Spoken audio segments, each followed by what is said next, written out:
I'm going to record this class. After completing this class, I will provide you recorded class as well as PDF file.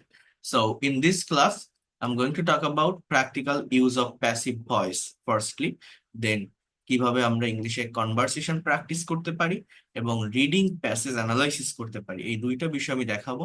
অর্থাৎ আমি আজকে voice change নিয়ে কথা বলবো, but আমরা as usual গতানুগতিক ধারায় যে প্যাসিভ ভয়েস শিখি, অর্থাৎ গ্রামেটিক্যাল ওয়েতে, ট্রান্সফরমেটিভ ওয়েতে, সেই ভয়েস চেঞ্জটা আমরা শিখবো না। আমি প্র্যাকটিক্যালি এর ব্যবহারটা দেখাবো, যেটা আমাদের ডে টু ডে লাইফে প্রয়োজন। আপনি আজকের এই ক্লাসটা যদি লাস্ট পর্যন্ত করেন, আপনি বলতে বাধ্য হবেন যে এই জায়গাটায় আমার দুর্বলতা ছিল এবং এটা আমি জানতাম না, এবং এই দুর্বলতার কারণে আমি ইংলিশে কথা বলতে পারি না বা ফ্রি হ্যান্ডে লিখতে পারি না। আমি সেই জায়গাটা আপনাকে দেখিয়ে দিব। কারণ অনেকেই মনে করে কি যে ভয়েস চেঞ্জ আমি পারি, কিন্তু এটা সেই ভয়েস চেঞ্জ না। আপনি যদি লাস্ট পর্যন্ত থাকেন এই ক্লাসটা, তাহলে আপনি সেটা বুঝতে পারবেন এটা কতটা ইফেক্টিভ। আমি এটার প্র্যাকটিক্যাল পার্টটা নিয়ে আলোচনা করব, বাট তার আগে একটু গ্রামেটিক্যাল সাইডটা বোঝাবো, দেন আমি প্র্যাকটিক্যাল জায়গাটাতে আসবো। এরপর কিভাবে আমরা কোনো কিছু বাংলায় ভাবলে ইনস্ট্যান্টলি ইংলিশে সেটা কনভার্ট করতে পারি, অর্থাৎ কনভারসেশন নিয়ে কথা বলবো। এই কনভারসেশন গুলো আমাদের দরকার, এটা খুবই ইফেক্টিভ। এটা গত ক্লাসে একটা কনভারসেশন আমি দেখিয়েছিলাম, আপনাদের জানেন। আর রিডিং প্যাসেজ, এই রিডিং প্যাসেজ হচ্ছে আপনি যখন একটা প্যাসেজ অ্যানালাইসিস করবেন, একটা সেন্টেন্স বা বাক্যের রাইটিং এর ফরমেশন বুঝতে পারবেন, এবং আপনার রিডিং এর যে স্কিলটা সেটা ইনক্রিজ হয়, প্রোনাউন্সিয়েশন ক্লিয়ার হয়, ভোকাবুলারি ডেভেলপমেন্ট হয়। সো এই প্যাসেজ অ্যানালাইসিস বা স্টোরি রিড আউট করা, এটা অনেক দরকার আমাদের। অনেকে এটা করে না, শুধু ছোট ছোট রুলস আর স্ট্রাকচারের ভিতর সীমাবদ্ধ থেকে কখনো ইংরেজি ভাষাটা পারফেক্টলি ডেভেলপ করা যায় না। এই ভাষাটা সঠিকভাবে শিখতে গেলে অবশ্যই আপনাকে প্রফেশনাল ওয়েতে এগোতে হবে এবং প্র্যাকটিক্যালি শেখার চেষ্টা করতে হবে। তো এজন্যই আমি আগে ভয়েস চেঞ্জটা নিয়ে কথা বলি, তারপরে আমি বাদ বাকি বিষয়গুলো আপনাদেরকে দেখাবো এক এক করে ধারাবাহিকভাবে। লাস্ট পর্যন্ত থাকার চেষ্টা করবেন, আশা করি সময়টা বৃথা যাবে না। আবারও বলছি, এই ক্লাসগুলো প্রত্যেকের জন্য অ্যাপ্রোপ্রিয়েট হবে। আপনি যে কোনো বয়সের যে কেউ এই কোর্সটা করতে পারবেন। একদম প্র্যাকটিক্যালি ল্যাঙ্গুয়েজটা আমরা শিখবো এখান থেকে। অর্থাৎ ভয়েস সম্পর্কে আমাদের যে ধারণাটা আছে, সেই ধারণা থেকে আমরা বের হয়ে আসবো। দেখেন, কিছু কথা, কিছু কাজ, কিছু ঘটনা সাবজেক্ট বা কর্তা নিজে সম্পূর্ণ করে থাকে, কি বলছে, আবার কিছু কাজ বা ঘটনা অন্যের দ্বারা সম্পূর্ণ হয়। এই ধরনের কথা, কাজ বা ঘটনার প্রকাশভঙ্গিকে মূলত ভয়েস বা বাচ্য বলে। ভয়েস মানে কি, মানে কথা, অর্থাৎ আমার মুখ দিয়ে যে কথাটা আমি বের করি, আমি যে স্পিচটা দিচ্ছি, এটাই আমার ভয়েস। তো এই ভয়েস দুই ধরনের হয়, একটা হচ্ছে অ্যাক্টিভ ভয়েস, একটা হচ্ছে প্যাসিভ ভয়েস। অ্যাজ ইউজুয়াল আমি এতদিন যে বিষয়গুলো আপনাদের পড়িয়েছি বা দেখিয়েছি, সেগুলো অ্যাক্টিভ রিলেটেড সেন্টেন্স ছিল। হ্যাঁ, অ্যাক্টিভ ভয়েসটা কি, যেখানে সাবজেক্ট সক্রিয় বা অ্যাক্টিভ থাকে এবং সরাসরি কাজটি করতে সম্পূর্ণ সরাসরি কাজটি করতে আহ প্রথমে থাকা সাবজেক্টটি প্রধান হিসেবে বিবেচিত হয়। যেমন he reads a book, she drew a picture, you have done the work. অর্থাৎ এই বাক্যগুলো আমরা করে থাকি অ্যাজ ইউজুয়াল, এখানে সাবজেক্ট অ্যাক্টিভ, হি, শি বা ইউ।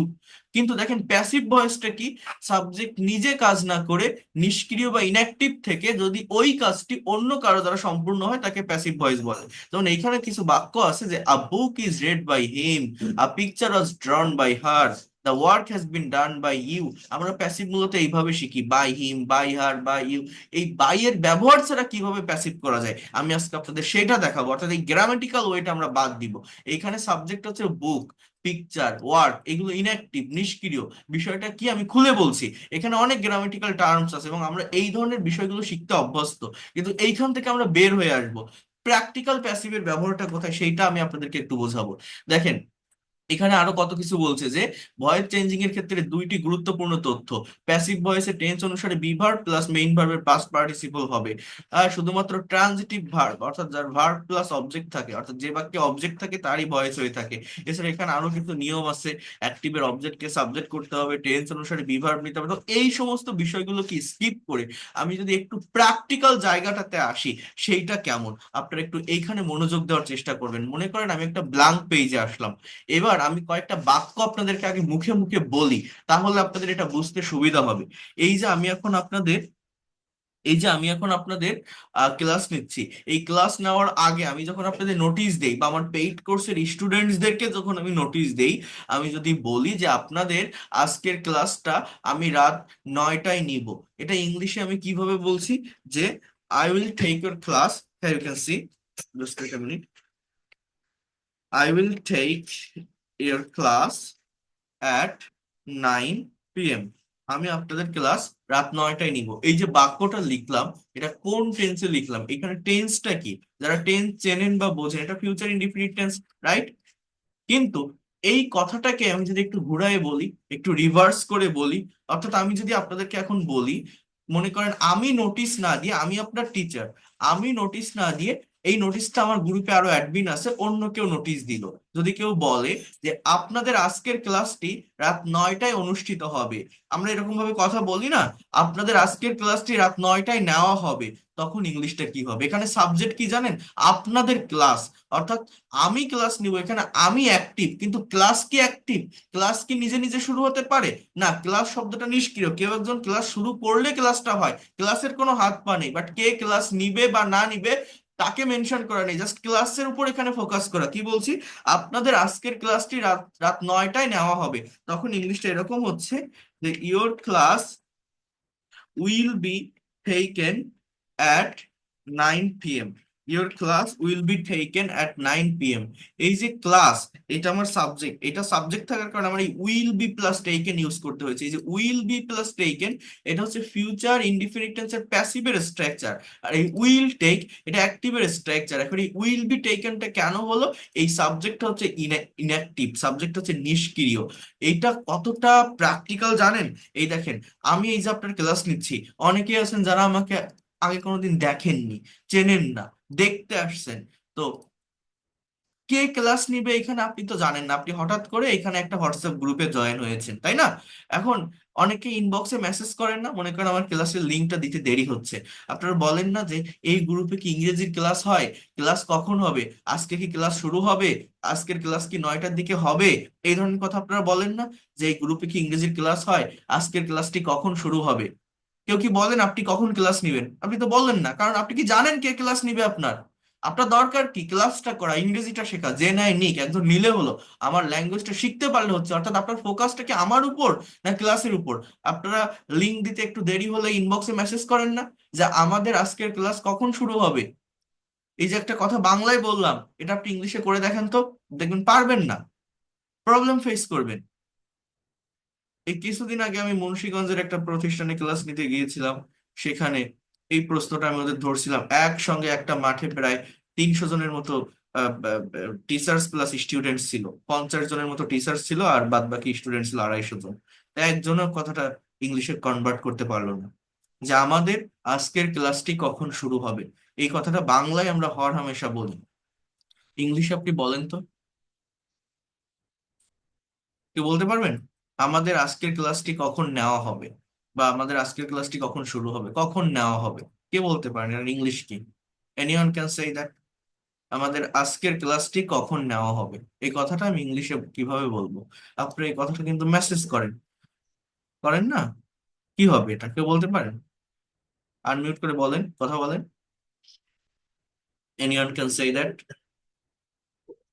আমাদের আজকের ক্লাসটি কখন নেওয়া হবে? held our class today. না। তাহলে দেখেন, এই যে জায়গাটা, এই যে বিষয়টা, এটা কতটা ইম্পর্টেন্ট একটু বোঝার চেষ্টা করেন। আপনি কিন্তু এটা বলছেন না যে আপনি কখন ক্লাস নেবেন, তাহলে খুব সহজ, when will you take our class, when will you take our class, আপনি কখন আমাদের ক্লাস নিবেন। কিন্তু আপনি তো জানেন না কে ক্লাস নিবে, আপনি তো নতুন আসছেন আজকে, তো গ্রুপে মেসেজ দেখে আপনি কি বলছেন? আমাকে কি লিখছেন ইনবক্সে? যে আজকের ক্লাসটা কখন নেওয়া হবে বা কখন শুরু হবে। তখন ইংলিশ এরকম হয়, হোয়েন, দেখেন, will our class will our class be taken, বা আপনি যদি বলেন শুরু হবে, তাহলে be started বা be begun, then today. So এই যে বাক্যটা আমি লিখলাম, আগে WH word, then auxiliary verb, then subject, then be plus main verb এর past participle plus এই যে today extension. So when will our class be taken today, এই যে সেন্টেন্সটা আমি লিখলাম, এটা ইনস্ট্যান্টলি কতজন বলতে পারে এই কারেক্ট অর্ডারটা মেনটেন করে? কতজনের মুখে এটা আছে, বুকে হাত দিয়ে বলতে পারেন কতজনের এটা প্র্যাকটিসে আছে? এখানে আমি কোনো by me, by him, by her বলছি? এখানে বলছি সাবজেক্ট অবজেক্ট হবে, অবজেক্ট সাবজেক্ট হবে, সেরকম কোনো কিছু বলছি? বলিনি। একটা ডিরেক্ট বাংলা সেন্টেন্স বললাম যে আমাদের আজকের ক্লাসটা কখন শুরু হবে, এটা আপনাকে ইংলিশে ট্রান্সলেট করতে হবে। ইংলিশটা কি? যে when will our class be taken today, when will our class be taken today. So you should practice that kinds of sentences. আমার কথা বুঝতে পারছেন?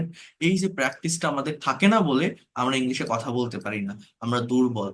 হ্যাঁ, এই জিনিসটা অনেকে জানেও না, অনেকে ভাবে আমি তো গ্রামার জানি, রিডিং পড়তে পারি, কেউ কথা বললে বুঝি, কিন্তু আমি যখন স্পিকিং করতে যাই আমি কথা বলতে পারি না।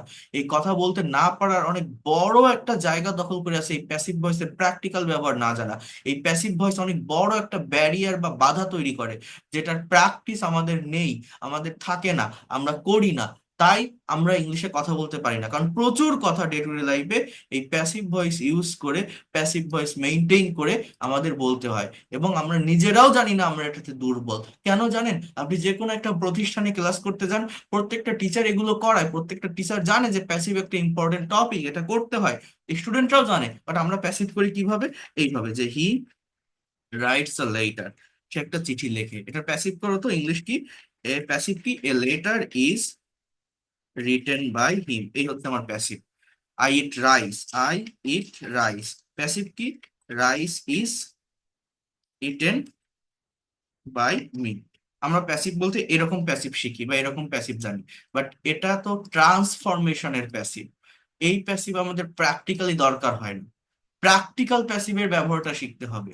সেটা কি বোঝেন? মনে করেন আপনি এখন বাংলাদেশে আছেন, আপনি হঠাৎ করে একটা নতুন শহরে চলে গেছেন। কোথায়? আপনি মনে করেন ইংল্যান্ডে, লন্ডনে চলে গেলেন। এখন লন্ডনে গিয়ে আপনি নতুন একটা জায়গায় গেলেন, নতুন একটা এনভায়রনমেন্টে গেলেন, আপনার ইংলিশে কথা বলা প্রয়োজন। এখন মনে করেন আপনি মাছ কিনবেন, সুপার শপে না গিয়ে আপনি একটা মাছের বাজার খুঁজতেছেন, সেখানে গিয়ে ওই দেশের কোনো নেটিভস কাউকে আপনি জিজ্ঞাসা করছেন যে excuse me, could you please tell me, I need to buy some fishes, আমাকে বলতে পারবেন একটু, আমার কিছু মাছ কেনা দরকার। সো এই বাজারে কোথায় মাছ বিক্রি হয়, এটা আমাকে বলতে পারবেন? কি বললাম বলেন তো? এই বাজারে কোথায় মাছ বিক্রি হয়, excuse me, could you please tell me, I need to buy some fish. So এই বাজারে কোথায় মাছ বিক্রি হয়, could you please tell me, এই বাজারে কোথায় মাছ বিক্রি হয়। আপনি লন্ডনে মাছ কিনবেন মাছের বাজার থেকে। এখন মাছের বাজারটা যে ঠিক এক্স্যাক্টলি কোথায়, কোন জায়গাটাতে যে মাছ বিক্রি হয় আপনি জানেন না, এটা আপনি শুনছেন। আপনি কিন্তু এটা বলছেন না যে কারা মাছ বিক্রি করে, বলতে পারেন হু সেল ফিশ। আপনার মাছের বিক্রেতাকে কিন্তু দরকার না, আপনার দরকার কি?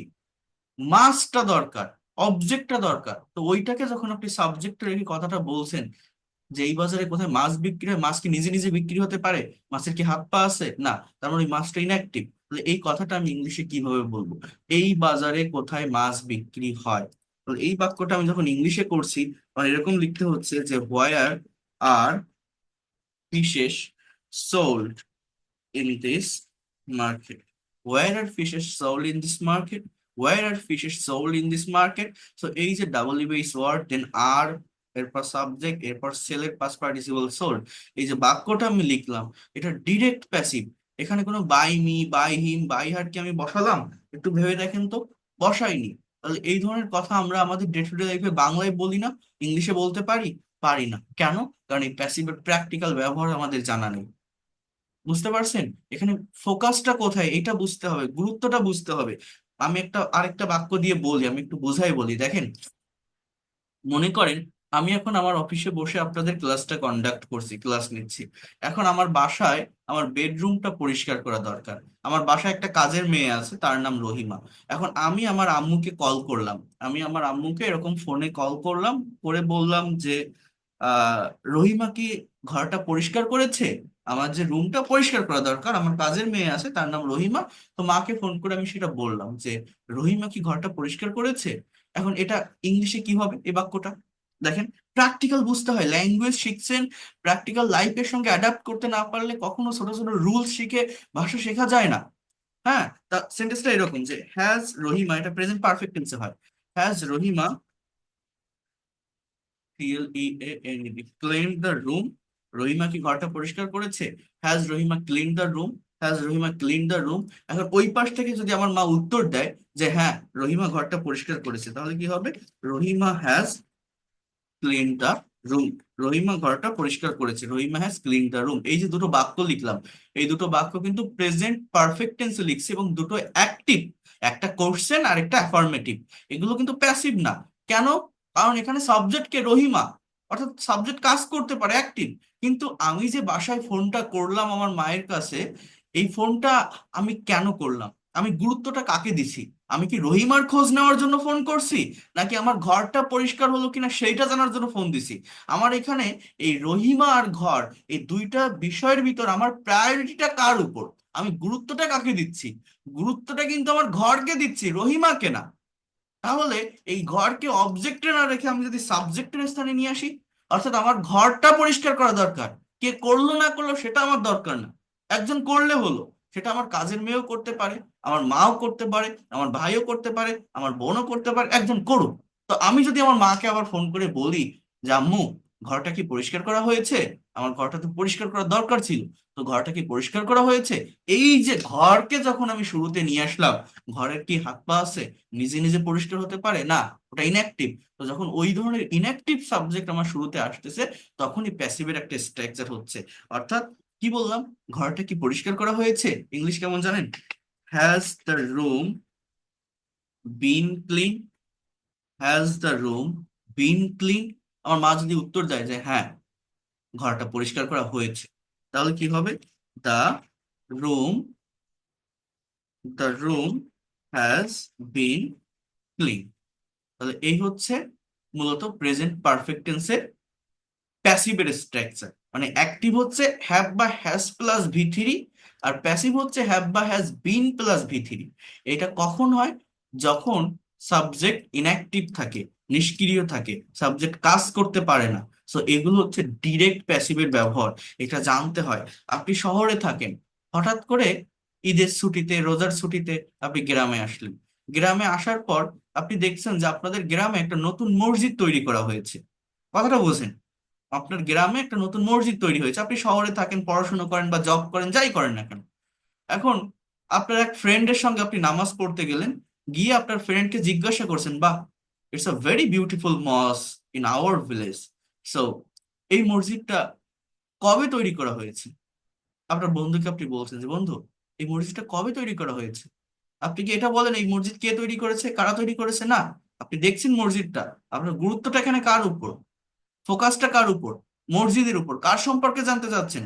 মসজিদ সম্পর্কে। মসজিদ কে বানাইছে তার সম্পর্কে না, মসজিদ সম্পর্কে। তো আপনি বলছেন যে এই মসজিদটা কবে তৈরি করা হয়েছে?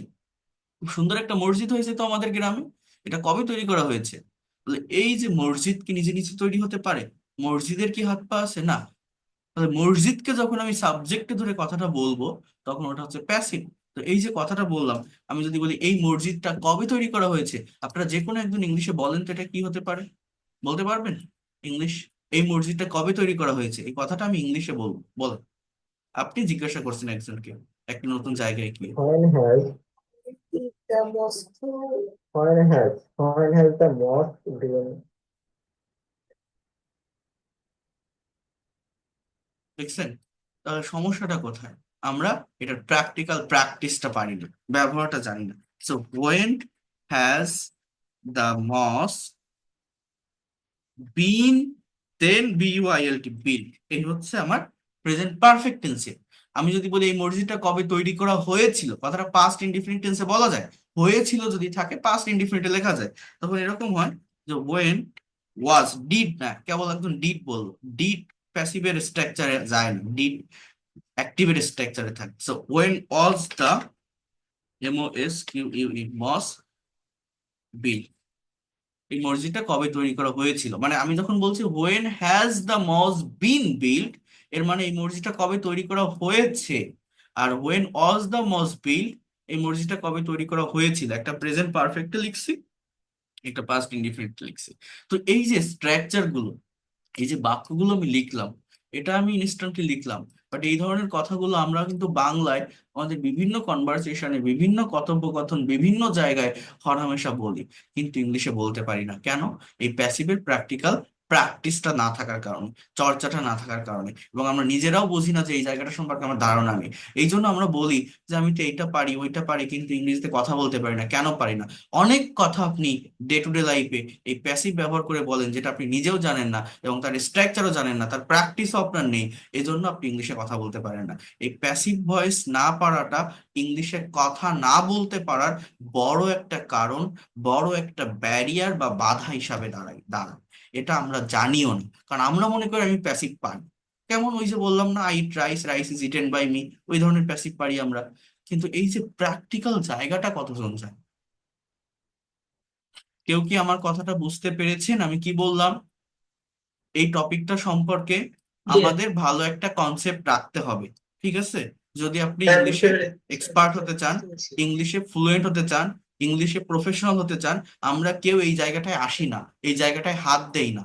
কিন্তু এটা না করলে আপনার অনেক বড় একটা দুর্বলতা থেকে যাবে। ওই I eat rice, he drives A car, he writes a letter, she draws a picture, এই ধরনের সেন্টেন্স প্র্যাকটিস করে ল্যাঙ্গুয়েজের ডেভেলপমেন্ট আসে না।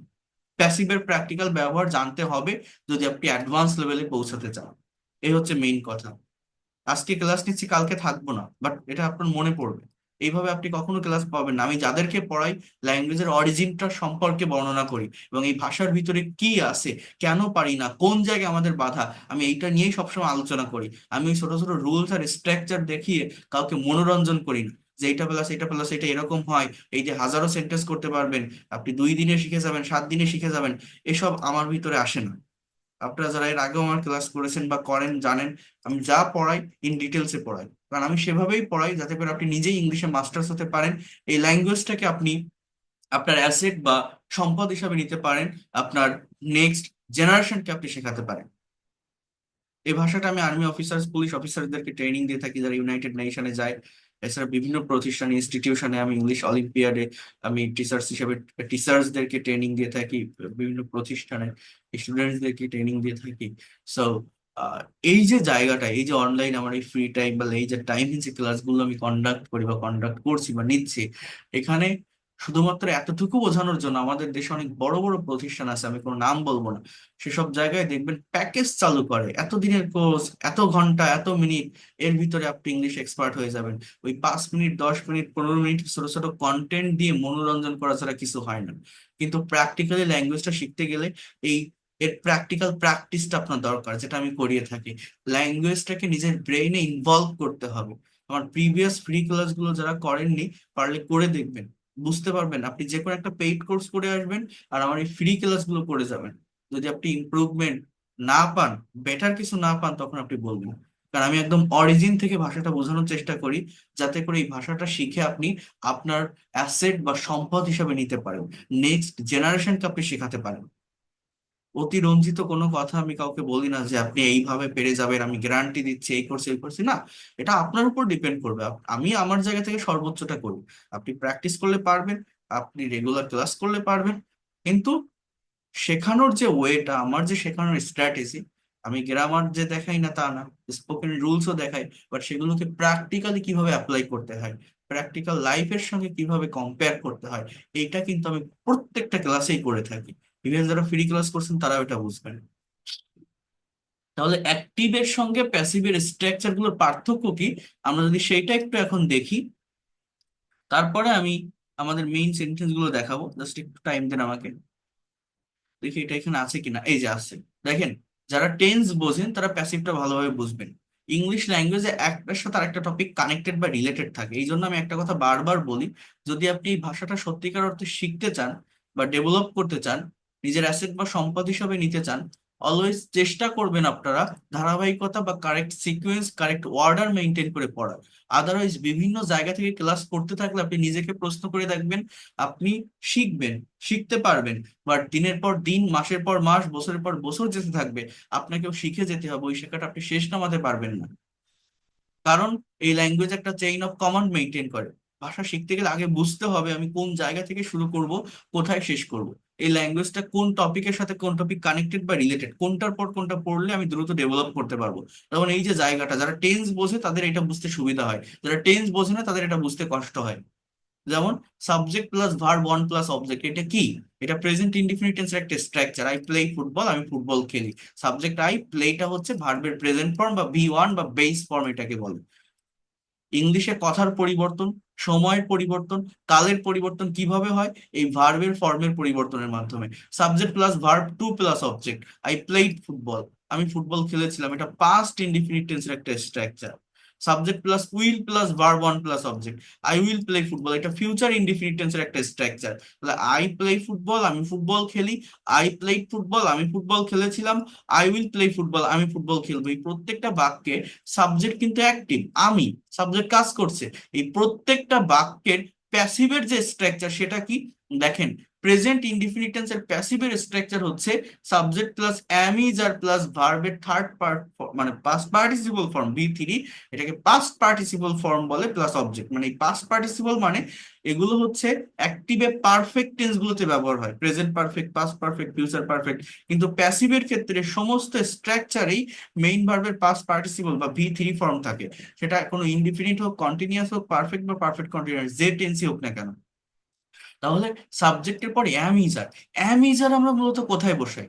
আমরা কিন্তু প্রেজেন্ট কন্টিনিউয়াস টেন্সে বসাই। এই দেখেন, subject plus am is are plus ভার্বের সঙ্গে ING, I am playing football. কিন্তু এই কন্টিনিউয়াস টেন্সের অক্সিলারি ভার্ব গুলো ইনডিফিনিট টেন্সে বলবে যখন সেটা প্যাসিভ হবে। প্যাসিভ মানে কি? এমন কোন সেন্টেন্স যেখানে সাবজেক্ট নিষ্ক্রিয় বা ইনঅ্যাক্টিভ থাকে। তাহলে প্রেজেন্ট ইনডিফিনিট টেন্সের প্যাসিভের স্ট্রাকচার হচ্ছে am is are plus V three plus object. Past indefinite টেন্সে was were plus V three plus object. Future indefinite টেন্সে will be plus V three plus object. অর্থাৎ এই যে am is are, was are, will be, এগুলো কিন্তু অ্যাক্টিভে continuous tense গুলোতে বসে। কিন্তু প্যাসিভে এই অক্সিলারি ভার্ব গুলো ইনডিফিনিট টেন্স গুলোতে চলে আসতেছে যখন প্যাসিভ ভয়েস হচ্ছে। প্যাসিভ মানে কি? সাবজেক্ট নিষ্ক্রিয়। যেমন ফুটবল ইজ প্লেইড, বাংলা অর্থটা কি? ফুটবল খেলা হয়। ফুটবল ওয়াজ প্লেইড, ফুটবল খেলা হয়েছিল। Football will B played, football খেলা হবে। তার মানে সাবজেক্টটা কি? ফুটবল। ফুটবল কি নিজে নিজে দৌড়াতে পারে? ফুটবলের কি হাত পা আছে? কেউ একজন বলে লাথি মারলে বলটা দৌড়ায়। তাহলে ফুটবলটা ইনঅ্যাক্টিভ। অর্থাৎ আমি যদি প্র্যাকটিক্যালি আমি আপনাদেরকে জায়গাটা নিয়ে কথা বলি, মনে করেন আপনি আপনার একটা ফ্রেন্ডের সঙ্গে একটা রাস্তা দিয়ে হেঁটে যাচ্ছেন। হাঁটতে হাঁটতে দেখছেন রাস্তার পাশে বড় একটা খেলার মাঠ। আপনি আপনার বন্ধুকে ডেকে বলছেন, it's a very beautiful play ground of football. কারণ মাঠের দুই পাশে দুইটা বড় গোল পোস্ট আছে। ওই গোল পোস্টটা দেখে আপনি বুঝতে পারছেন যে নিশ্চয়ই এই মাঠটাতে ফুটবল খেলা হয়, বড় একটা খেলার মাঠ, এটা ফুটবল খেলারই একটা মাঠ। তো আপনার বন্ধুকে আপনি ডেকে বলছেন যে বন্ধু দেখো, এটা খুব সুন্দর একটা মাঠ, আমার মনে হয় এই মাঠে ফুটবল খেলা হয়। It's a very beautiful play ground. I think football is played on this field. I think football is played on this field. কি বললাম? এটা খুব সুন্দর একটা মাঠ, আমার মনে হয় এই মাঠে ফুটবল খেলা হয়। এই যে বাংলা কথাগুলো বললাম, এটা যখন আপনি ইংলিশে ট্রান্সলেট করবেন কি বলবেন? It's a very beautiful playground. I think football is played on this field. তো ইজ প্লেইড মানে কি? ফুটবল খেলা হয়। তাহলে ফুটবলটা ইনঅ্যাক্টিভ বা নিষ্ক্রিয়। এই জন্য আমার ওই ইজ প্লাস ভি থ্রি, এটা কি? প্রেজেন্ট ইনডেফিনিট টেন্সের passive. Football was played, football খেলা হয়েছিল। আজ এই মাঠে ফুটবল খেলা হবে, মাইকে ঘোষণা করে না, এক বিরাট বড় ফুটবল খেলার আয়োজন করা হয়েছে। এই যে আয়োজন করা হয়েছে, এগুলো কি? প্যাসিভ। আমরা জানি এটা। A great football match has been arranged today in this field. So, football match will be played at 3 p.m. in the afternoon today. আজ বিকাল 3টায় ফুটবল খেলা অনুষ্ঠিত হবে, উইল বি প্লেড। তো এগুলো হচ্ছে সবই প্যাসিভ ভয়েস, আমরা জানি না। এবার দেখেন কন্টিনিউয়াস টেন্স গুলোতে আমরা জানি যে আই এম প্লেইং ফুটবল, আমি ফুটবল খেলছি। আই ওয়াজ প্লেইং ফুটবল, আমি ফুটবল খেলিতেছিলাম। I will be playing football, আমি খেলতে থাকবো। এগুলো কন্টিনিউয়াস টেন্সের স্ট্রাকচার, অ্যাক্টিভের। কিন্তু প্যাসিভে কি হয় জানেন?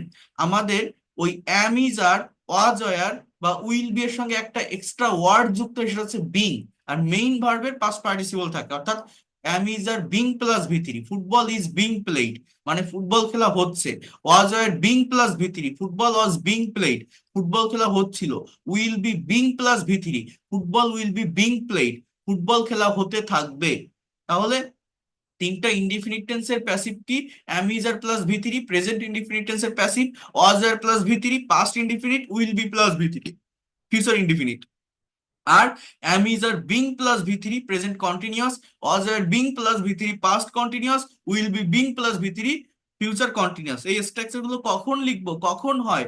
যখন একটা সেন্টেন্স বা বাক্যের সাবজেক্ট নিষ্ক্রিয় থাকে, সাবজেক্ট ইনঅ্যাক্টিভ থাকে, সাবজেক্ট কাজ করে না। একটা রাস্তার পাশ দিয়ে হেঁটে যাচ্ছেন, বড় একটা মাঠে ফুটবল খেলা হচ্ছে, দুইটা দল খেলছে। কারা খেলছে আপনি কোনো দলের নাম জানেন না। যদি জানেন, বা আপনি এরকম বলতে পারেন দেখো ছেলেরা মাঠে ফুটবল খেলছে, boys are playing football on this field.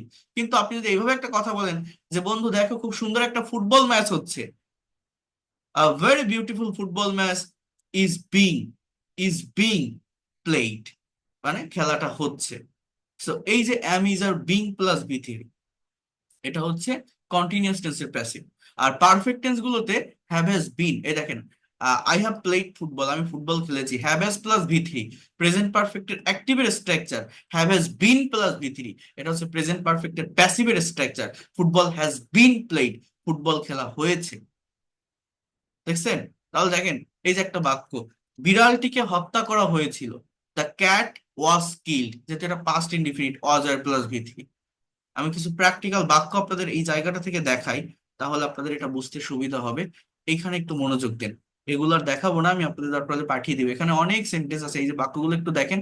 আগামীকাল রাজুকে লন্ডনে পাঠানো হবে, Raju will be sent to London, এই যে উইল বি প্লাস সেন্ট, এটা ফিউচার ইনডিফিনিট এর প্যাসিভ। এখন এইটা কেন হলো?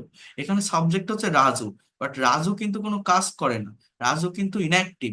রাজু নামক এই লোকটাকে লন্ডনে পাঠাবে, কে পাঠাবে? তার বাবা পাঠাতে পারে, তার ভাই পাঠাতে পারে, অর্থাৎ যার দ্বারা কাজটা হবে, কাজটা যে করবে, এখানে কিন্তু তাকে মেনশন করা নেই। এই জন্যই এটা প্যাসিভ। হ্যাঁ, এই প্যাসিভ বুঝতে হবে। আমাদেরকে বিষয়টি জানানো হয়েছে, 16ই ডিসেম্বর বিজয় দিবস পালন করা হয়, আমাদের গ্রামে প্রতি বছর বই মেলা অনুষ্ঠিত হয়। এই যে কথাগুলো, এই যে সেন্টেন্স গুলো, এই যে বাক্যগুলো, এটা কতটা প্র্যাকটিক্যাল ভাবতে পারেন? ডে টু ডে লাইফে বাংলায় আমরা এই ধরনের বাক্য বলি না, বাট আপনি একটা বাক্য ইংলিশে করতে যান, দেখবেন আপনি ধরা খেয়ে যাবেন, আপনি পারবেন না। কারণ কি? কারণ আমাদের ওই প্যাসিভের যে প্র্যাকটিক্যাল চর্চা, প্যাসিভের যে প্র্যাকটিক্যাল প্র্যাকটিস, সেটা নেই। তো সেইটা নিয়ে আসতে হবে। আমি আবারও বলছি, সবাইকে অনুরোধ করছি, আমি আজকে আসি কালকে থাকবো না, কিন্তু আপনাদের বলে রেখে যাচ্ছি, যদি আপনারা কেউ এই ল্যাঙ্গুয়েজটাকে সত্যিকার অর্থে ডেভেলপ করতে চান, এই প্যাসিভ ভয়েসের যে প্র্যাকটিক্যাল ব্যবহার, এটার উপর ভালো একটা কনসেপ্ট রাখার চেষ্টা করবেন। দেখবেন ভাষাটা আপনার কাছে অনেক সহজ হয়ে যাচ্ছে। যে কোনো কথা আপনার মুখ দিয়ে বাংলায় বের করলে সেটা ইনস্ট্যান্টলি বা খুব দ্রুত, খুব সহজে আপনারা ইংলিশে বলতেও পারছেন। দেখবেন এটা পারবেন, এটা হয়ে যাবে আপনাদের, এটা কঠিন না। এতটুকু আমি আপনাদেরকে অনুরোধ করলাম, করার চেষ্টা করবেন। তো এখন যদি আমি একটু প্যাসিভের প্র্যাকটিক্যাল জায়গাটাতে আসি, এইটা আমার পেইড কোর্সের একটা পিডিএফ ফাইল, অর্থাৎ আমি আমার পেইড ব্যাচের যে 10টা রাইটিং এর ক্লাস আছে, সেই ক্লাসগুলো আমি এখান থেকেই কন্ডাক্ট করে থাকি। তো এটা আপনারা একটু মনোযোগ দিয়ে দেখার চেষ্টা করেন।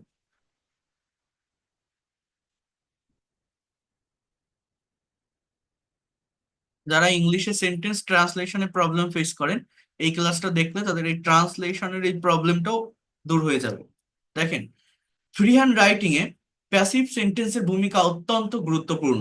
কারণ যে কোনো রিপোর্ট তৈরি, বই, সংবাদপত্র বা রিটেন ইংলিশের অধিকাংশই প্যাসিভ দ্বারা হয়ে থাকে। যদিও প্যাসিভ ভয়েসের ক্ষেত্রে অনেকে বাইয়ের ব্যবহারকে প্রাধান্য দিয়ে থাকে, কিন্তু বাস্তবে বা বিশেষ করে ফ্রি হ্যান্ড রাইটিং এ বাই ছাড়াই প্যাসিভের ব্যবহার তুলনামূলক বেশি। কি বলছে? আমরা অ্যাজ ইউজুয়াল যখন প্যাসিভ করি, আমরা অ্যাক্টিভ থেকে প্যাসিভ করি, যেখানে বাইয়ের ব্যবহার বেশি হয়, কিন্তু বাস্তবে বা রাইটিং এ বাই ছাড়াই প্যাসিভের ব্যবহার বেশি। যে সেন্টেন্সে সাবজেক্ট অনুপস্থিত, সেক্ষেত্রে বাই এর ব্যবহার হয় না। যেমন, রিপোর্টটি যথাসময়ে তৈরি হয়েছে, the report has been prepared on time. এখানে কে রিপোর্ট তৈরি করেছে তা উল্লেখ নেই, এজন্য বাই এর ব্যবহার হয়নি। আবার দেখেন, রিপোর্টটি যথাসময়ে তৈরি হয়েছে এবং ম্যানেজারের দ্বারা অনুমোদিত হয়েছে, অর্থাৎ কার দ্বারা কাজটা সম্পন্ন হয়েছে এখানে সেটা আছে, অর্থাৎ থাকলেও সেটা কিন্তু আমার অবজেক্টে বসতেছে, সাবজেক্টে না। The report has been prepared on time and it has been approved by the manager. এইবার দেখেন এই যে বাই ছাড়া প্যাসিভের ব্যবহারটা কেমন। আমি যদি একটু ডিটেলসে বলার চেষ্টা করি এই জায়গাটা বা এই বিষয়গুলো, এখানে একটা প্র্যাকটিক্যাল বাক্য আছে, এই ক্লাসটা আমি আগেও নিয়েছি, অনেকে হয়তো দেখেছেন, বাট এটা চর্চায় না থাকলে হয় না। দেখেন কি বলছে, স্বাধীনতা দিবস উপলক্ষে প্রধানমন্ত্রীকে গার্ড অফ অনার দেওয়া হচ্ছিল। এই বাক্যটা আমি যদি আপনাকে ইংলিশে ট্রান্সলেট করতে বলি, আপনি কি পারবেন? ভেবে দেখেন তো। আমরা এই ধরনের বাক্য দেখলেই ঘাবড়ে যাই, ভাবি কোনটার পর কোনটা বসাবো, কোনটা সাবজেক্ট, কোনটা ভার্ব, কোনটা অবজেক্ট, কিভাবে আমরা কারেক্ট অর্ডার মেনটেন করব। আমরা এটা পারি না, কিন্তু এটা খুব সহজে করা যায়। একবার মনে রাখেন, সারা জীবন যে কোনো বাংলা সেন্টেন্সকে আপনি ইংলিশে ট্রান্সলেট করতে পারবেন। প্রথমত মনে রাখবেন, বাংলা সেন্টেন্সের স্ট্রাকচার কিন্তু subject plus object plus verb. অর্থাৎ আপনি বাংলায় যখন সেন্টেন্স বা বাক্য তৈরি করবেন, প্রত্যেকটা বাংলা বাক্যে লাস্টে ভার্ব থাকে, শেষে ভার্ব থাকে। কিন্তু ইংলিশে ভার্বটা কোথায় থাকে বলেন তো? সাবজেক্টের পরে।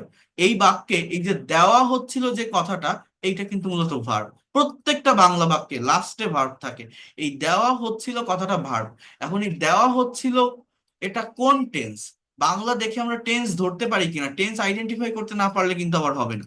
অতীতে কোনো একটা কাজ হচ্ছিল বা চলছিল, এটা পাস্ট কন্টিনিউয়াস টেন্সের একটা স্ট্রাকচার। তো সেইভাবে আমাকে ইউজ করতে হবে সাবজেক্টের পর। এখন সাবজেক্ট কোনটা? এই স্বাধীনতা দিবস। অনেকে মনে করে একটা সেন্টেন্স বা বাক্যের শুরুর ওয়ার্ডটাই সাবজেক্ট, বাট না।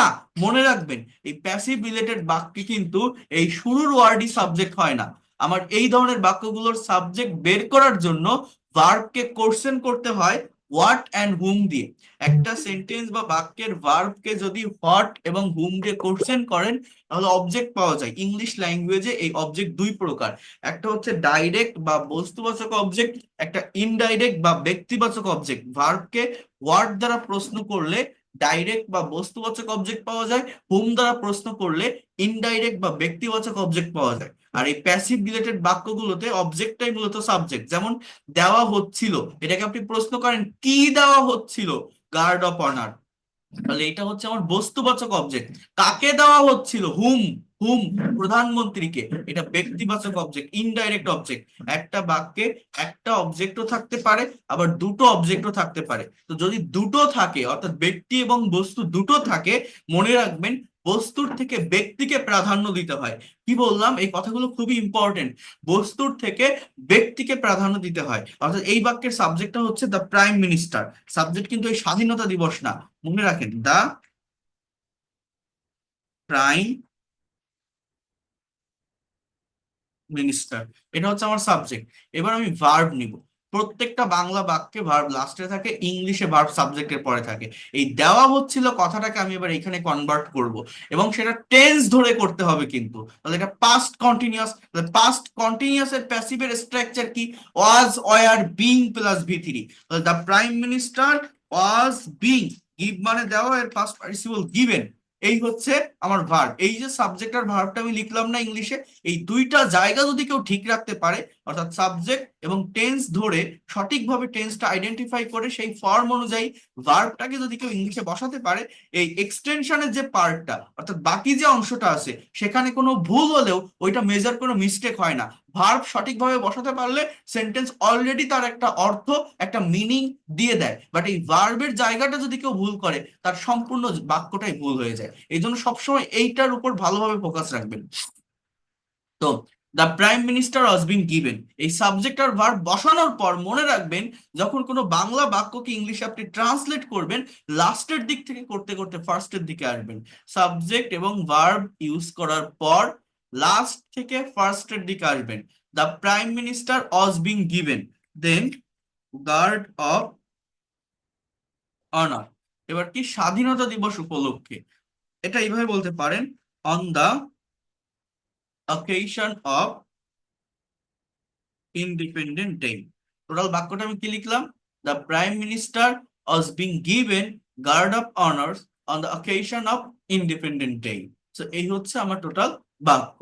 এখন দেখেন, এখানে এই ওয়াজ বিং গিভেনটা কেন দিলাম? সাবজেক্ট ইনঅ্যাক্টিভ, অর্থাৎ প্রধানমন্ত্রী কিন্তু কোনো কাজ করতেছে না। এই লোকটাকে গার্ড অফ অনার দিচ্ছিল। কারা? এটা পুলিশে দিতে পারে, সেনাবাহিনীতে দিতে পারে, যে কেউ তাকে স্যালুট দিচ্ছিল বা গার্ড অফ অনার দিচ্ছিল। আমি যদি পাস্ট কন্টিনিউয়াস এর অ্যাক্টিভের স্ট্রাকচার লিখতাম এখানে, পাস্ট কন্টিনিউয়াস এর অ্যাক্টিভের স্ট্রাকচার কি? ওয়াজ ওয়্যার প্লাস ভার্বের সঙ্গে আইএনজি। আমি যদি বলতাম the prime minister was giving guard of honour on the occasion of independent day, তখন অর্থটা কি হতো? তখন অর্থটা হতো যে প্রধানমন্ত্রী গার্ড অফ অনার দিচ্ছিল স্বাধীনতা দিবস উপলক্ষে। অর্থাৎ এই প্রাইম মিনিস্টার কিন্তু অ্যাক্টিভ হয়ে যেত, এই প্রধানমন্ত্রীটা এরকম স্যালুট দিচ্ছিল, কাজ করছিল, এরকম হয়ে যায়। বাট বাক্যটা কেমন, বাংলা বাক্যটা কেমন, যে প্রধানমন্ত্রীকে দেওয়া হচ্ছিল। এই জন্যই কিন্তু আমার এই প্যাসিভ লিখতে হচ্ছে ওয়াজ বিং গিভেন। দেখেন, এতটা ডিটেলস এতটা ভেঙে ভেঙে কেউ বোঝাবে না, কেউ দেখাবে না।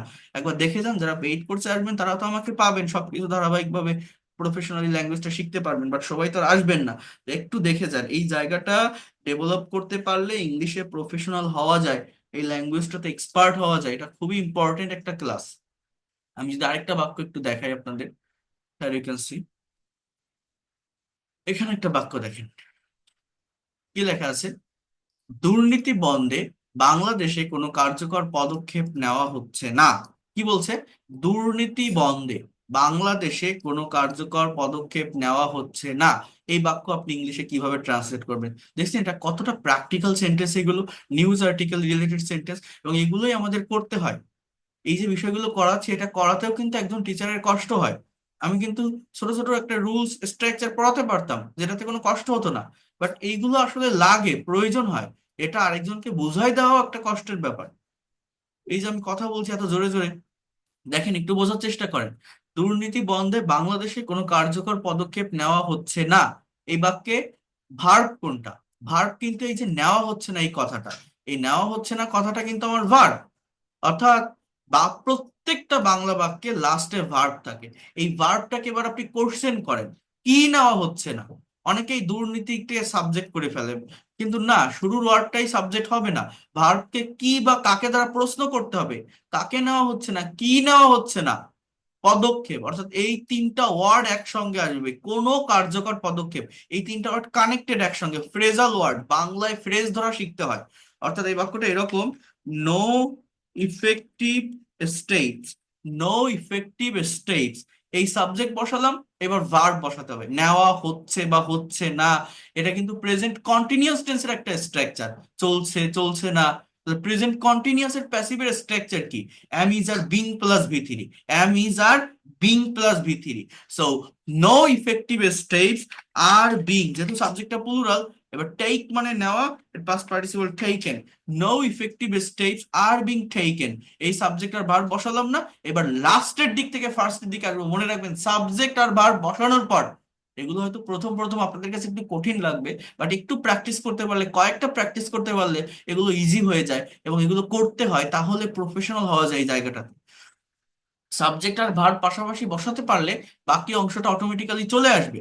যেমন আহ এখানে তিনটা ওয়ার্ড বাকি আছে, এটা হচ্ছে দুর্নীতি বন্ধে বাংলাদেশে। এটা আপনি লাস্টের থেকে করবেন, অর্থাৎ আগে বাংলাদেশ বসাবেন, এরপর বন্ধ, এরপর দুর্নীতি। তাহলে দেশের আগে প্রেপোজিশনে ইউজ করতে হয়, জায়গার আগে, বড় জায়গার আগে ইন ব্যবহার করবেন। So no effective steps are being taken in Bangladesh, no effective steps are being taken in Bangladesh. এবার বন্ধ, স্টপ বা ক্লোজ, এখানে একটা এ কার আছে, বন্ধে। টু ব্যবহার করবেন, টু প্লাস বি আর নন ফাইনাইট ভার্ব। মনে করেন ডু মানে করা, টু ডু মানে করতে, টু রিড মানে পড়তে, টু রাইট মানে লিখতে। So to stop corruption, CORRUPTION। তাহলে কি লিখলাম?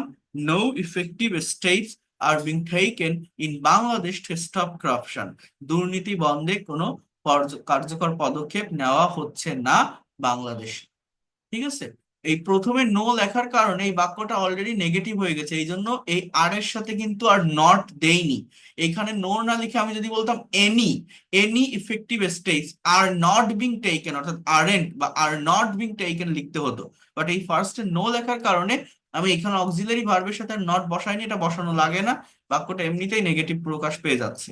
So no effective steps are being taken in Bangladesh to stop corruption, দুর্নীতি বন্ধে বাংলাদেশে কোনো কার্যকর পদক্ষেপ নেওয়া হচ্ছে না।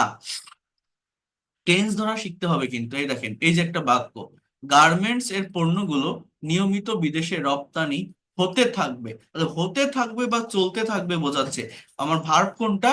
লাস্টে থাকে। এই যে রপ্তানি হতে থাকবে, এটা ভার্ব। তো এইটা দেখে টেন্স আইডেন্টিফাই করেন তো, বলেন তো যে এটা কোন টেন্সের সেন্টেন্স?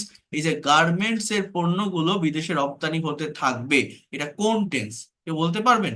হতে থাকবে কোন টেন্স এই জায়গাটাতে আছে? বলতে পারেন না? Continuous, এটা future future, continuous, future future, continuous, future, future, ভবিষ্যতে কোনো কাজ হতে থাকবে বা চলতে থাকবে বোঝায়, ফিউচার কন্টিনিউয়াস টেন্স। তাহলে ইংলিশটা কেমন জানেন? সাবজেক্টটা কি? গার্মেন্টস এর পণ্য। কি রপ্তানি হবে? হট, কোন জিনিসটা? গার্মেন্টস এর পণ্য।